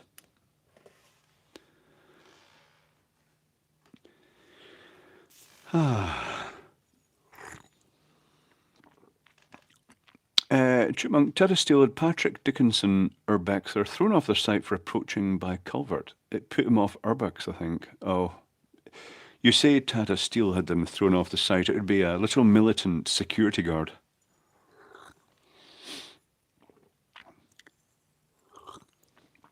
She took redundancy, then they kept called asking her to come back. Double win, DC Allen.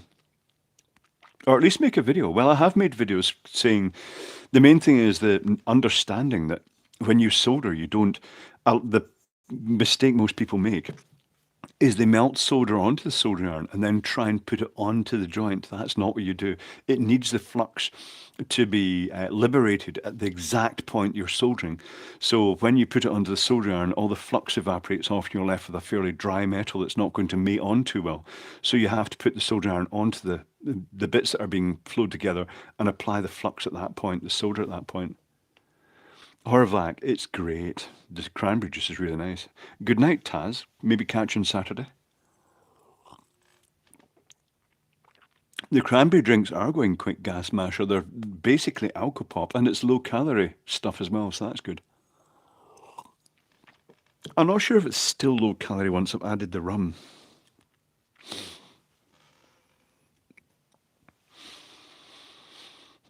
But you get such a pretty stream of flux vapor off the arm you do it that way. You do, Haral. It's little wisps of it going into the air. That's atomized lead and you're breathing it in and you're going to die, apparently. Slag in the ear canal sounds like sizzling bacon, but extremely loud as it vaporized the earwax. Well, that's lovely, Megavoltmeister. I still can't get over having now seen Megavoltmeister. I thought you were young. You come across as young, but the grey hair says no, and the beard. But the cranberry juice is the good of the health. Well, here's the thing. Actors often live to quite a ripe age, as demonstrated by Zero Mostel, or who was the guy recently? Was it Zero Mostel? Who was the one who passed away? Or was it was a different person? Not sure. But it's just like Actors live to their 90s usually, and they drink like fish. So less stress, because it's not a stressful life being an actor, except we were on set. It's stressful then. But relaxing life and alcohol, there you go. That's the answer to a long life. Jiraj, we're all going to die, so don't worry too much, indeed. There needs to be enough flux in the soda, though. Absolutely. It doesn't, to me, it doesn't matter if there's a bit of extra flux on the board afterwards. I never really clean the flux off. Some people disapprove of that, but I've never had a problem with it, even looking at ancient circuit boards. I'll go and get an ancient circuit board and we'll take a look at the flux right now. And we'll see if it's gone all green and crusty around it. This would have been with Rapid Electronics standard solder. I found more solder here to take to the Isle of Man. I will leave some here though. I used to just stock up on a regular basis.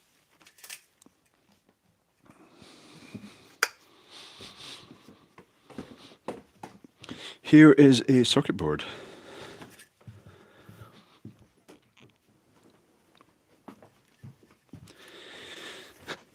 Circuit board with some flux residue and probably I can see a fingerprint in the copper. This would have been the... Oh, when was this? 1995. All right, so that's 23, 24, 25, 26, 27, 28 years ago. So almost 30 years ago, this circuit board. Let's take a look at it. This is the stuff that is protected by the solder resist because it was a hand etch board, and I'm not seeing any signs of corrosion. A wee bit of a mark down here, but that's it. That's the flux has been sitting on those connections, and there's no sign of damage. So, the people that say you have to wash the flux off, yes, if it's particularly corrosive flux paste on plumbing pipes, yes, but the hard flux on circuit boards, I don't think so. Was that made with Maplin DIY transfer tapes? This one would have been done. It wouldn't have been done with tape. Would it have been done with Boardmaker? I think it would have been done with Boardmaker 1.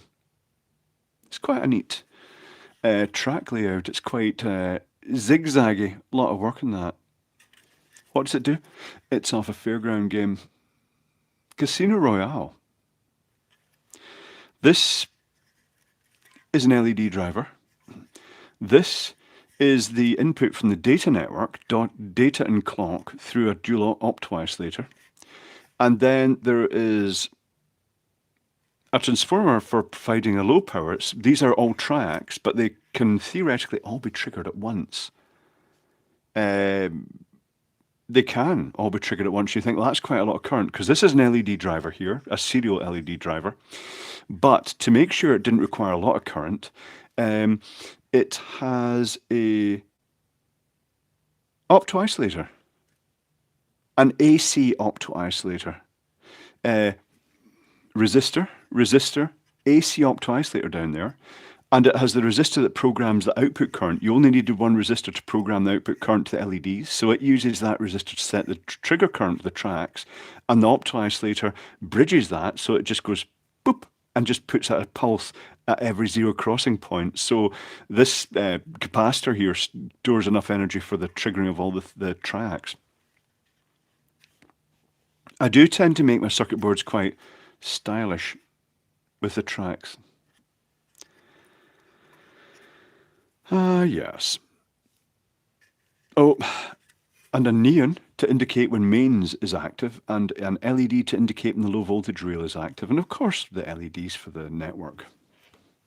It was controlled by a PIC microcontroller and had sound effects and speech using the information storage devices chips, and it's me that recorded the speech. Yes, folks, it's an easy game and anybody can play. Casino Royale. Spin to win. I think it did alright as a game, dunno. It had a cheat mode for the operator, just in case not enough people were playing it, could bias slightly so nobody won.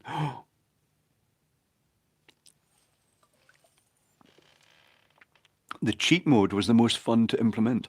The software was the only software I used marijuana to help me write it because I got stuck during there was a piece of, there was just this complex routine to fit it in a small area for the advertising sequence going around the outside. I just couldn't concentrate.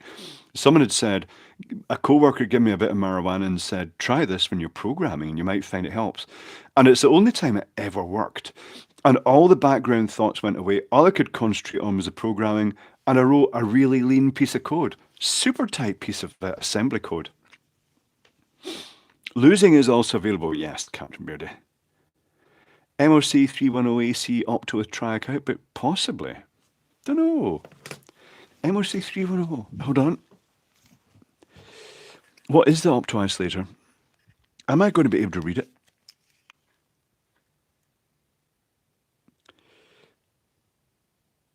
No.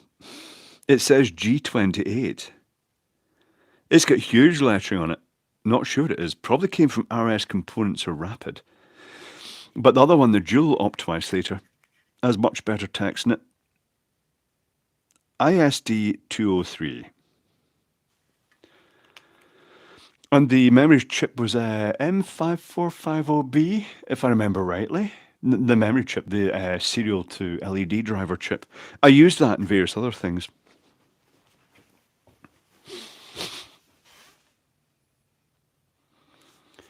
ChatGPT and weed, oh, the possibilities. Yes. 4N25. Not sure. Just arrived. What are you up to in Bonnie, Scotland? Dan Gleeville's just a visit to visit civilization and buy technical shite for taking part in videos. Topnik Flux off eBay. Very popular. It's a Polish flux. Works fine. Electron box. A little bit of extra flux if you do have shit solder joints that you've done by carrying the solder across. Add a little bit of flux. You can use a flux pen or the little dropper of flux and then just heat them again and the flux will make it go and just look all shiny and perfect and everything will work. My fave flux is pure rosin dissolved in IPA. The Chipmunk supposedly is supposed to be activated, but it works for me as well. Just chunks of rosin. And it dissolves very quickly. You put it in the IPA, isopropyl alcohol, and you just shake it a bit every so often and it dissolves very quickly. I have that flux, the little grey labelled bottles. Yes, Grant Rennie, bought off eBay. What's your best, worst drunk buy? So many, Craig Matthews.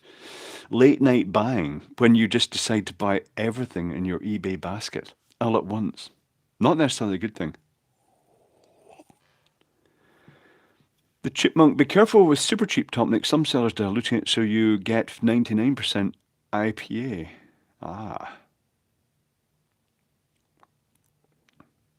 Do you fly or sail? I fly, Captain Beard. If Ralph's over next and he's getting the ferry and the van.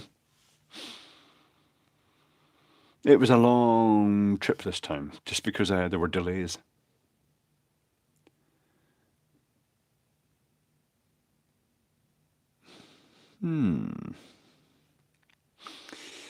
I'll look up in the conversation here. It's easier to look up at the conversation. I looked for an Electronics Lab bench with shelf for instruments. Perhaps it's cheaper to get a table and put shelves and all behind it.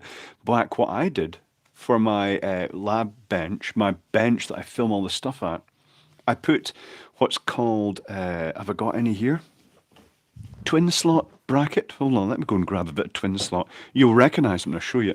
I think it goes under different names in different countries. Into the workshop again, grab a piece of twin slot. Oh, this is a really big piece of twin slot. It's a huge, this is actually all the way up to the ceiling twin slot. Yeah, that's a huge bit of twin slot. I'll see if I can not destroy the place on the way back through this. But this is exactly what I used. It's very versatile. Just barely fits under the door. Yeah, this is a big bit of twin slot. Twin slot.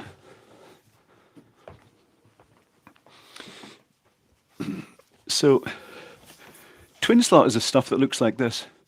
Oh, there's a price tag on it. How much did this cost? This was bought a while ago. House of Sure, £3.75. You wouldn't get it for that now, but this is the twin slot. You've got the screw holes to put it on the wall, and you basically, well, you put it on the wall. Like, say, for instance, here, get it all nice and level, and you then just put your brackets in, and you get the long brackets, you get the 600mm brackets, which I use for the main bench, and you get the 300mm brackets, which I use the shelves. And my bench is basically a sheet of MDF. Can't remember the thickness. Is it 13, 14mm thick? But it's MDF, an 8x4 sheet. Notice how I'm switching between metric and imperial here. Cut it long ways half, that's your bench, and cut the other half in half again, that's your shelves. Just use standard wood, and it means that you can put the bench at any height you like. I stand at my bench, it's at belly button height, and the shelf above is used the camera and stuff and test equipment. Poundland is really suffering. Their stock is not great, Grant Rennie. One below or one beyond is some really good stuff in though. Do you see how weed just puts me to sleep? Maybe it's the quantity or maybe people, the way they react. It's the only time it ever really worked for me. I've twin slotted my house, likewise, Scruff Dog, right up to the ceiling. It's just basically shelving everywhere and it's well populated. There's not much space left. That's the downside, particularly with 11-foot high ceilings. You can fit a lot in the walls of a big old flat.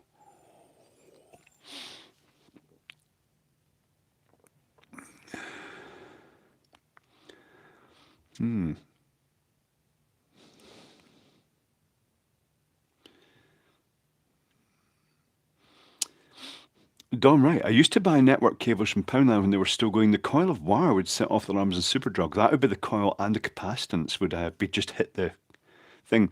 Will Ralph be taking some stuff back for you? Possibly, yes, but ideally, there's things here, I'll nuclear space them, that I want to take across to the last of the slot machines. But that needs two people to carry them down the stairs.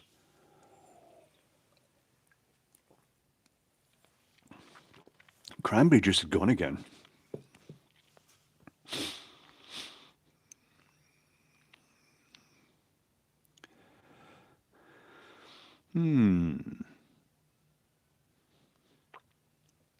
David saying you use the freestanding wire shelf racks and wheels. I think they'd collapse if I put the stuff I've got on them. Not really sure. Do all the flats around there have the 11-foot ceilings? A lot of them do. When I went to, it just said it, paused there. When I went to the bungalow in the Isle of Man, I did not like the lower ceilings. They felt very claustrophobic. You're used to this big, you're used to, I'm just trying to just catch up here, make sure I'm in the correct, there it is. You get so used to having a big spacious ceiling, it's nice. The new houses that they're really small aren't nice. A tall ceiling, you can put a fan in it like I have out in the hallway to keep the air circulate, to keep the hot air down. But I like the tall ceiling. It just feels more relaxed, more spacious. What is the latency? 1, 2. That's very fast. Very fast indeed. He's on top floor, I'm the top floor. But all the ones below also have high ceilings. Catterbeardy isn't a tenement, a traditional old Scottish, a Glasgow tenement, a very old one. Not designed for easy heating in the first place. Not designed for heating, not designed for electric, not designed for anything. This place would have candles probably in the old days. And paraffin lamps.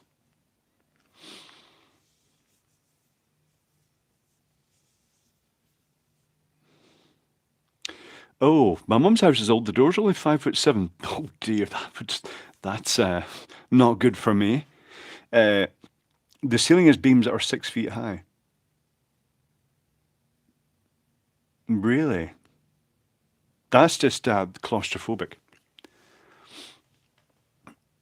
The Chipmunk says, I'm not upset. I love the old pubs with 5'6" ceilings. I don't. I'm sure this may make me biased. It shows how people have evolved. What year was it built in? The 1800s. I'm not sure when. I don't know the specific reason for a high ceiling. I know that, well, they used to have, certainly in bits of it, they used to have the laundry. It used to go up in a, basically you had a wooden slatted thing that you draped your laundry over and then you pulled the rope and took it up to the ceiling and it just hung there to dry. Maybe that's it. I don't know. I just think they just had high ceilings. But this whole tenement could have been significantly lower if they'd just maybe gone for 8 foot ceilings. That would have saved 3 foot per level. There's 5 levels in this one. So that would have been, yeah, 15 foot shorter. It would have been much smaller. Yeah, strange. I'm a claustrophilic, if that is a word. Claustrophilic, as opposed to claustrophobic. You like small, cramped spaces. I'm not really sure. That sounds a bit weird. There is a doorway in the bungalow in the Isle of Man that catches my head if I walk through it, because it used to be a window, but now it's a big, huge door to the outside into a sort of conservatory type sunroom, damp. That's where I make all the videos. But it's I have to remember to duck. I've only hit my head in it once. That's all it takes. Cats are claustrophilic. They like snug spaces. They like boxes. Dave Roberts, 6'5". You're 1 inch higher than me, so higher the better. Absolutely. I did hear about Morton's Rolls closing down Azam. Um, the Isle of Man, the Ramsay Bakery in the Isle of Man closed down because they said the price of fuel and the price of the ingredients had gone through the roof, and they wanted to go out of business. They wanted to close down in a controlled manner and not go bust. Morton's Rolls must have thought they could ride it out, and they went bust, unfortunately. Do you have a phobia, Nick Norton? I think everybody has a phobia. Um, I there's two things I don't like. Big, huge tanks of surging black water, like a huge tank, industrial tank, and looking down it into a enclosed area. You're looking into the tank, and the water's all swooshing, swirling around the black tank. The other thing, I don't like tight spaces. I'm not claustrophobic as such, but I do not like the idea of getting trapped in small spaces.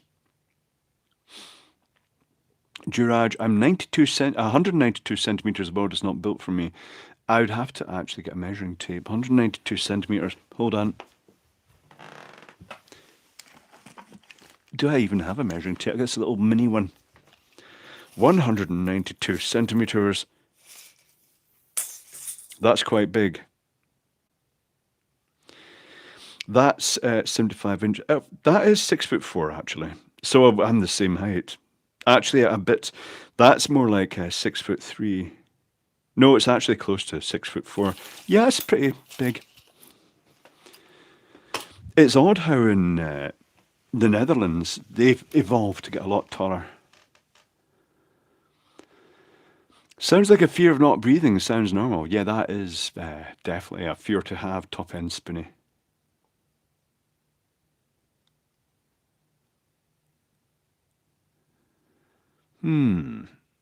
If 1800s it was to prevent people suffocating with open flame pre-gas mantle lamps, it could have been the chipmunk, because it would have been gas possibly lighting, but open. It would have been the fantail burners.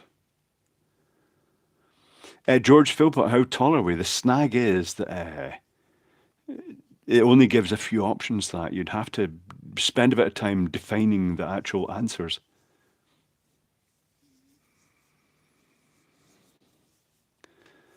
Burika says I'm half that size. What? That's quite small, but it's useful. Being small. Each has its advantages.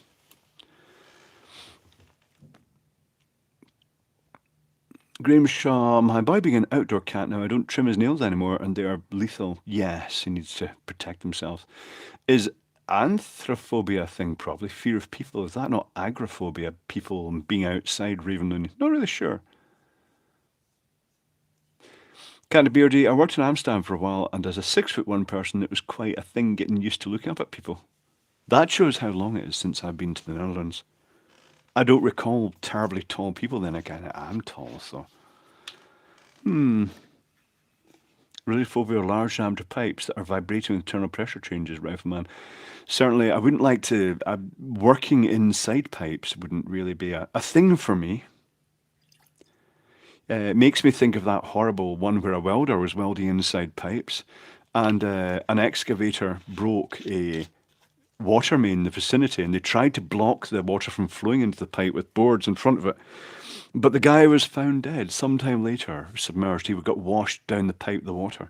That's just horrible. You couldn't even turn around in it and you'd be washed down by the flow of water and he drowned. Horrible. That's a grim thought.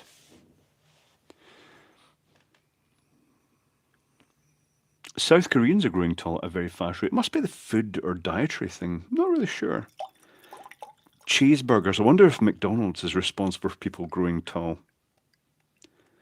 And drinking milk, possibly, since it's full of the steroids. It's full of the growth things for the calves.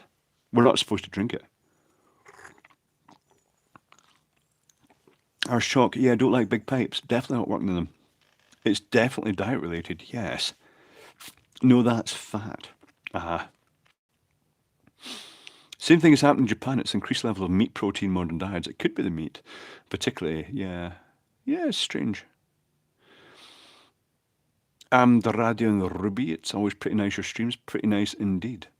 So we had a frugal diet in the past. Yeah, people didn't eat a lot of nutrients and they were small. They didn't eat nourishing food and small quantities of it. I had to crawl downhill down a tight tunnel under a church once, close to full-blown panic attack I've ever had, says Brian H. That doesn't sound great. Jerry BVR, lifts, elevators freak me out. There are some really small ones that would be a bit disturbing if it broke down. I wish cars were made for tall people. Indeed, Dave Roberts. Get yourself a transit van. That's made for tall people. So just so you know, the stream will end in 12 minutes. Just so you know that. It's not genetic. I'm not really sure.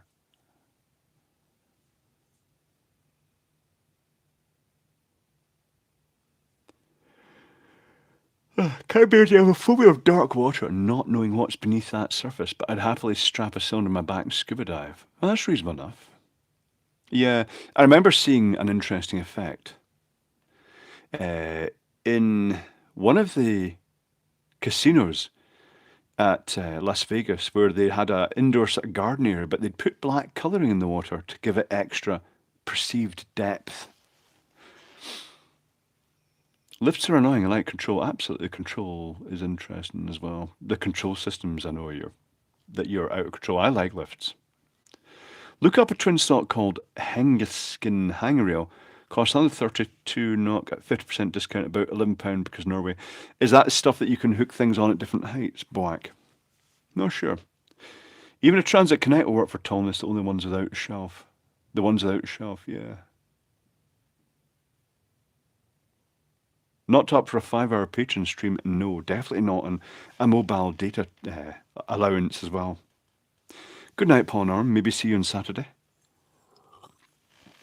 Electromox, I imagine you were scared of this. We'd jump up and down the lift on the way down. He'd be screaming, hold on to the sides. Yeah, that's not great, bouncing in the lifts. That causes problems. It can cause them to lock out.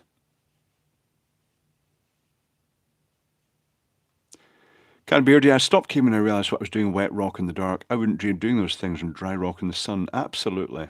Taking risks, but down underground. Not great. How many people do you know that can write assembly code? I'm not really sure, Casperu. Don't know how many can write assembly code. One way to find out right now. The lift, the new lift at the Embraer 2 was very bouncy. I don't think it was supposed to be bouncy. I think there was air in the hydraulics. Can you program? You program in assembler. Assembly language. And I remember bouncing up and down. I'd get the feeling that when the lift broke down full of VIPs and got stuck for ages, I get the feeling they'd been bouncing and it had triggered the uncontrolled movement thing and locked the cylinder so they couldn't get the thing down at all.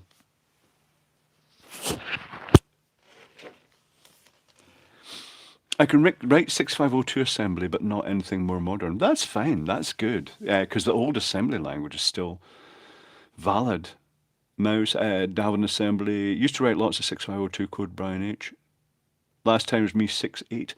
But the 8501 is still 8051? 8051, I think it is still commonly used in modern processors. There's, and once you've got one assembly code, it's quite easy to get into others if you need to.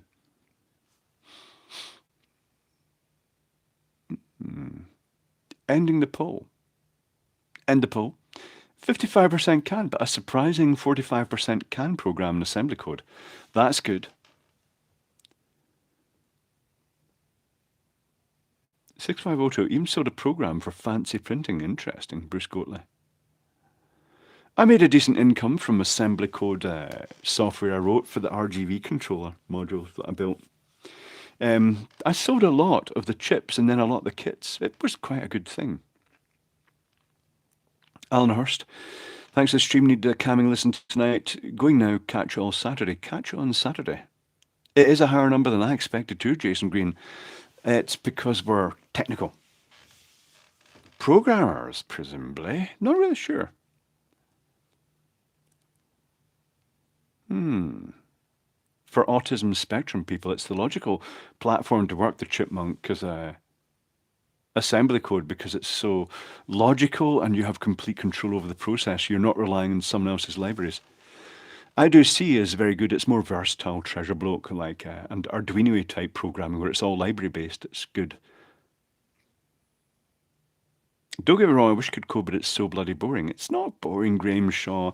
It achieves a lot. It's quite fulfilling when you do it. You have to think like a machine, absolutely. Chipmunk, you have to think in the terms of the processor itself. Mark Gray, programmer here, been doing it for 30 years. A lot of the channel's viewers are programmers. It's a nice variation from just the software side of things. Like the channels I tend to watch tend to be mechanical channels and engineering channels. It's recreational technology.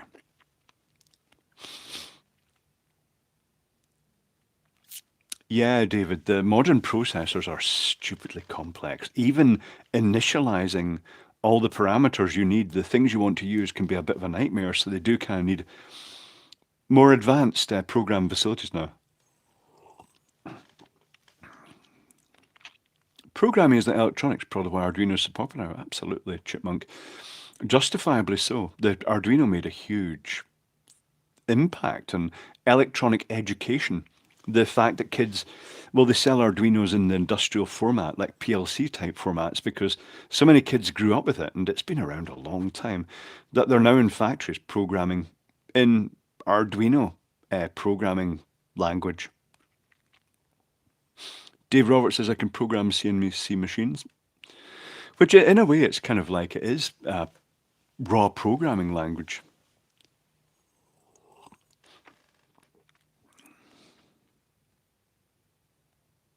The problem is I'm dyslexic, said Craig Matthews, so I struggle to spot issues like missing colons. It'll kind of give you clues, but sometimes, yeah, you miss important bits out.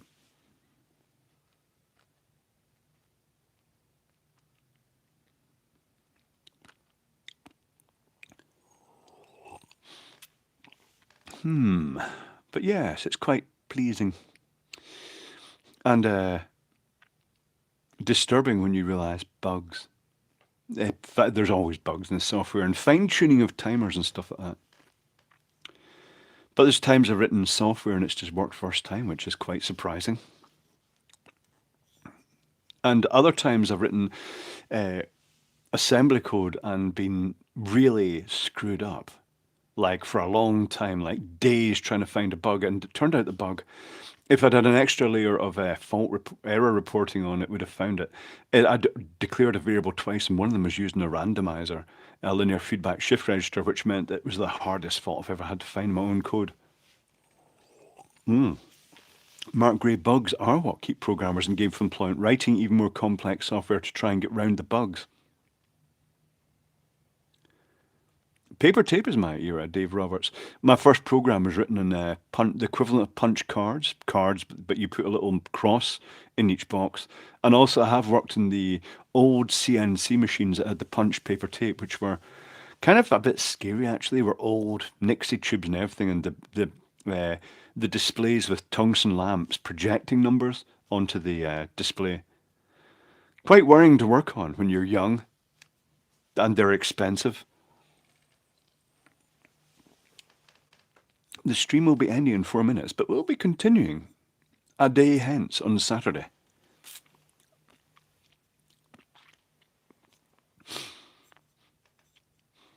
But Treasure Bloke, there's different ways of programming. For that game, it was very easy to write the code in assembly code because it was a simple logical sequence. It was like start the game, and when they pressed the start button to start it, that's when it was churning the randomizer, the counter in the background. All they did was when they hit the button, it started the game from that point, then the randomizer.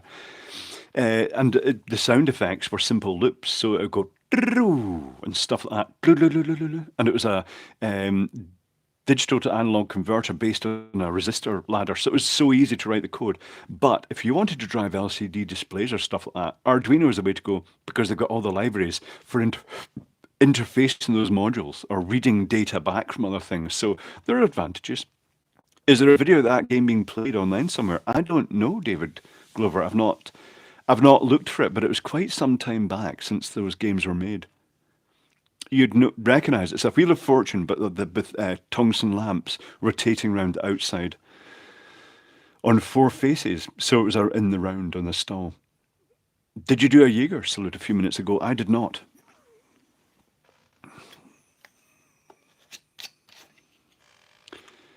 I find the game The Human Resource Machine is a nice way to get back into assembly mindset from time to time.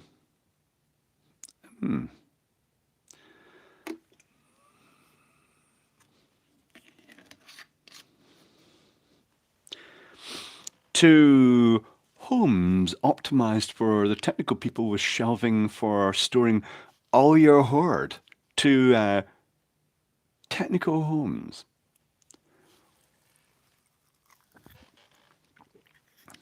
Then I'm going to have some prawns. I got some frozen prawns from Asda yesterday. I go down to Asda today. I like going to Asda, to be honest. Looking for talent. Particularly at night when, workers are in there getting their meals and stuff like that. That's gay, isn't it? Yes, it is. I had an effect on a work colleague. He pressed on the screen a digital fruit machine at the pub today and said, "You said this might make them stop." Yes, the chipmunk, that's just mean. This is a touch screen, this computer. It gets in the way at times. The Doogie has not arrived yet, but I think it's on its way, Peru. It's kind of showing us in UK customs. I was hoping it was going to arrive and I was going to be able to bring it with me on this trip, but it didn't arrive in time. There is an old computer game called Shenzhen done by the same person who did Factorio. Treasure Bloke. I'll not even come across either of those things. Or Hoarding Nightmares from the wife's perspective. Indeed, Rifle Man, well, the wife needs to learn that she can have her own hoard of stuff that she likes. Divide the house in two. Have your own hoards. The stream will be ending in 1 minute. Just so you know, I'm using it. It's very handy, says Kasparu. Prawns treading water at the sewage outlet. Absolutely DC on. But delicious. Which area of Glasgow is considered town centre with all the interesting shops? Nigel Gunn. Argyle Street and Sauchiehall Street. And Buchanan Street. Glasgow is a major shopping centre.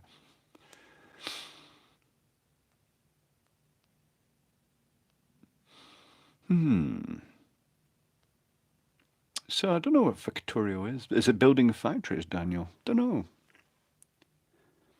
Teach me to connect to the stream at the final moment. Oh no, Blarg Blarg. Sorry, you can watch it anyway. From the start if you wish. While drinking or something like that. Unless you're at work. Maybe if you're at work.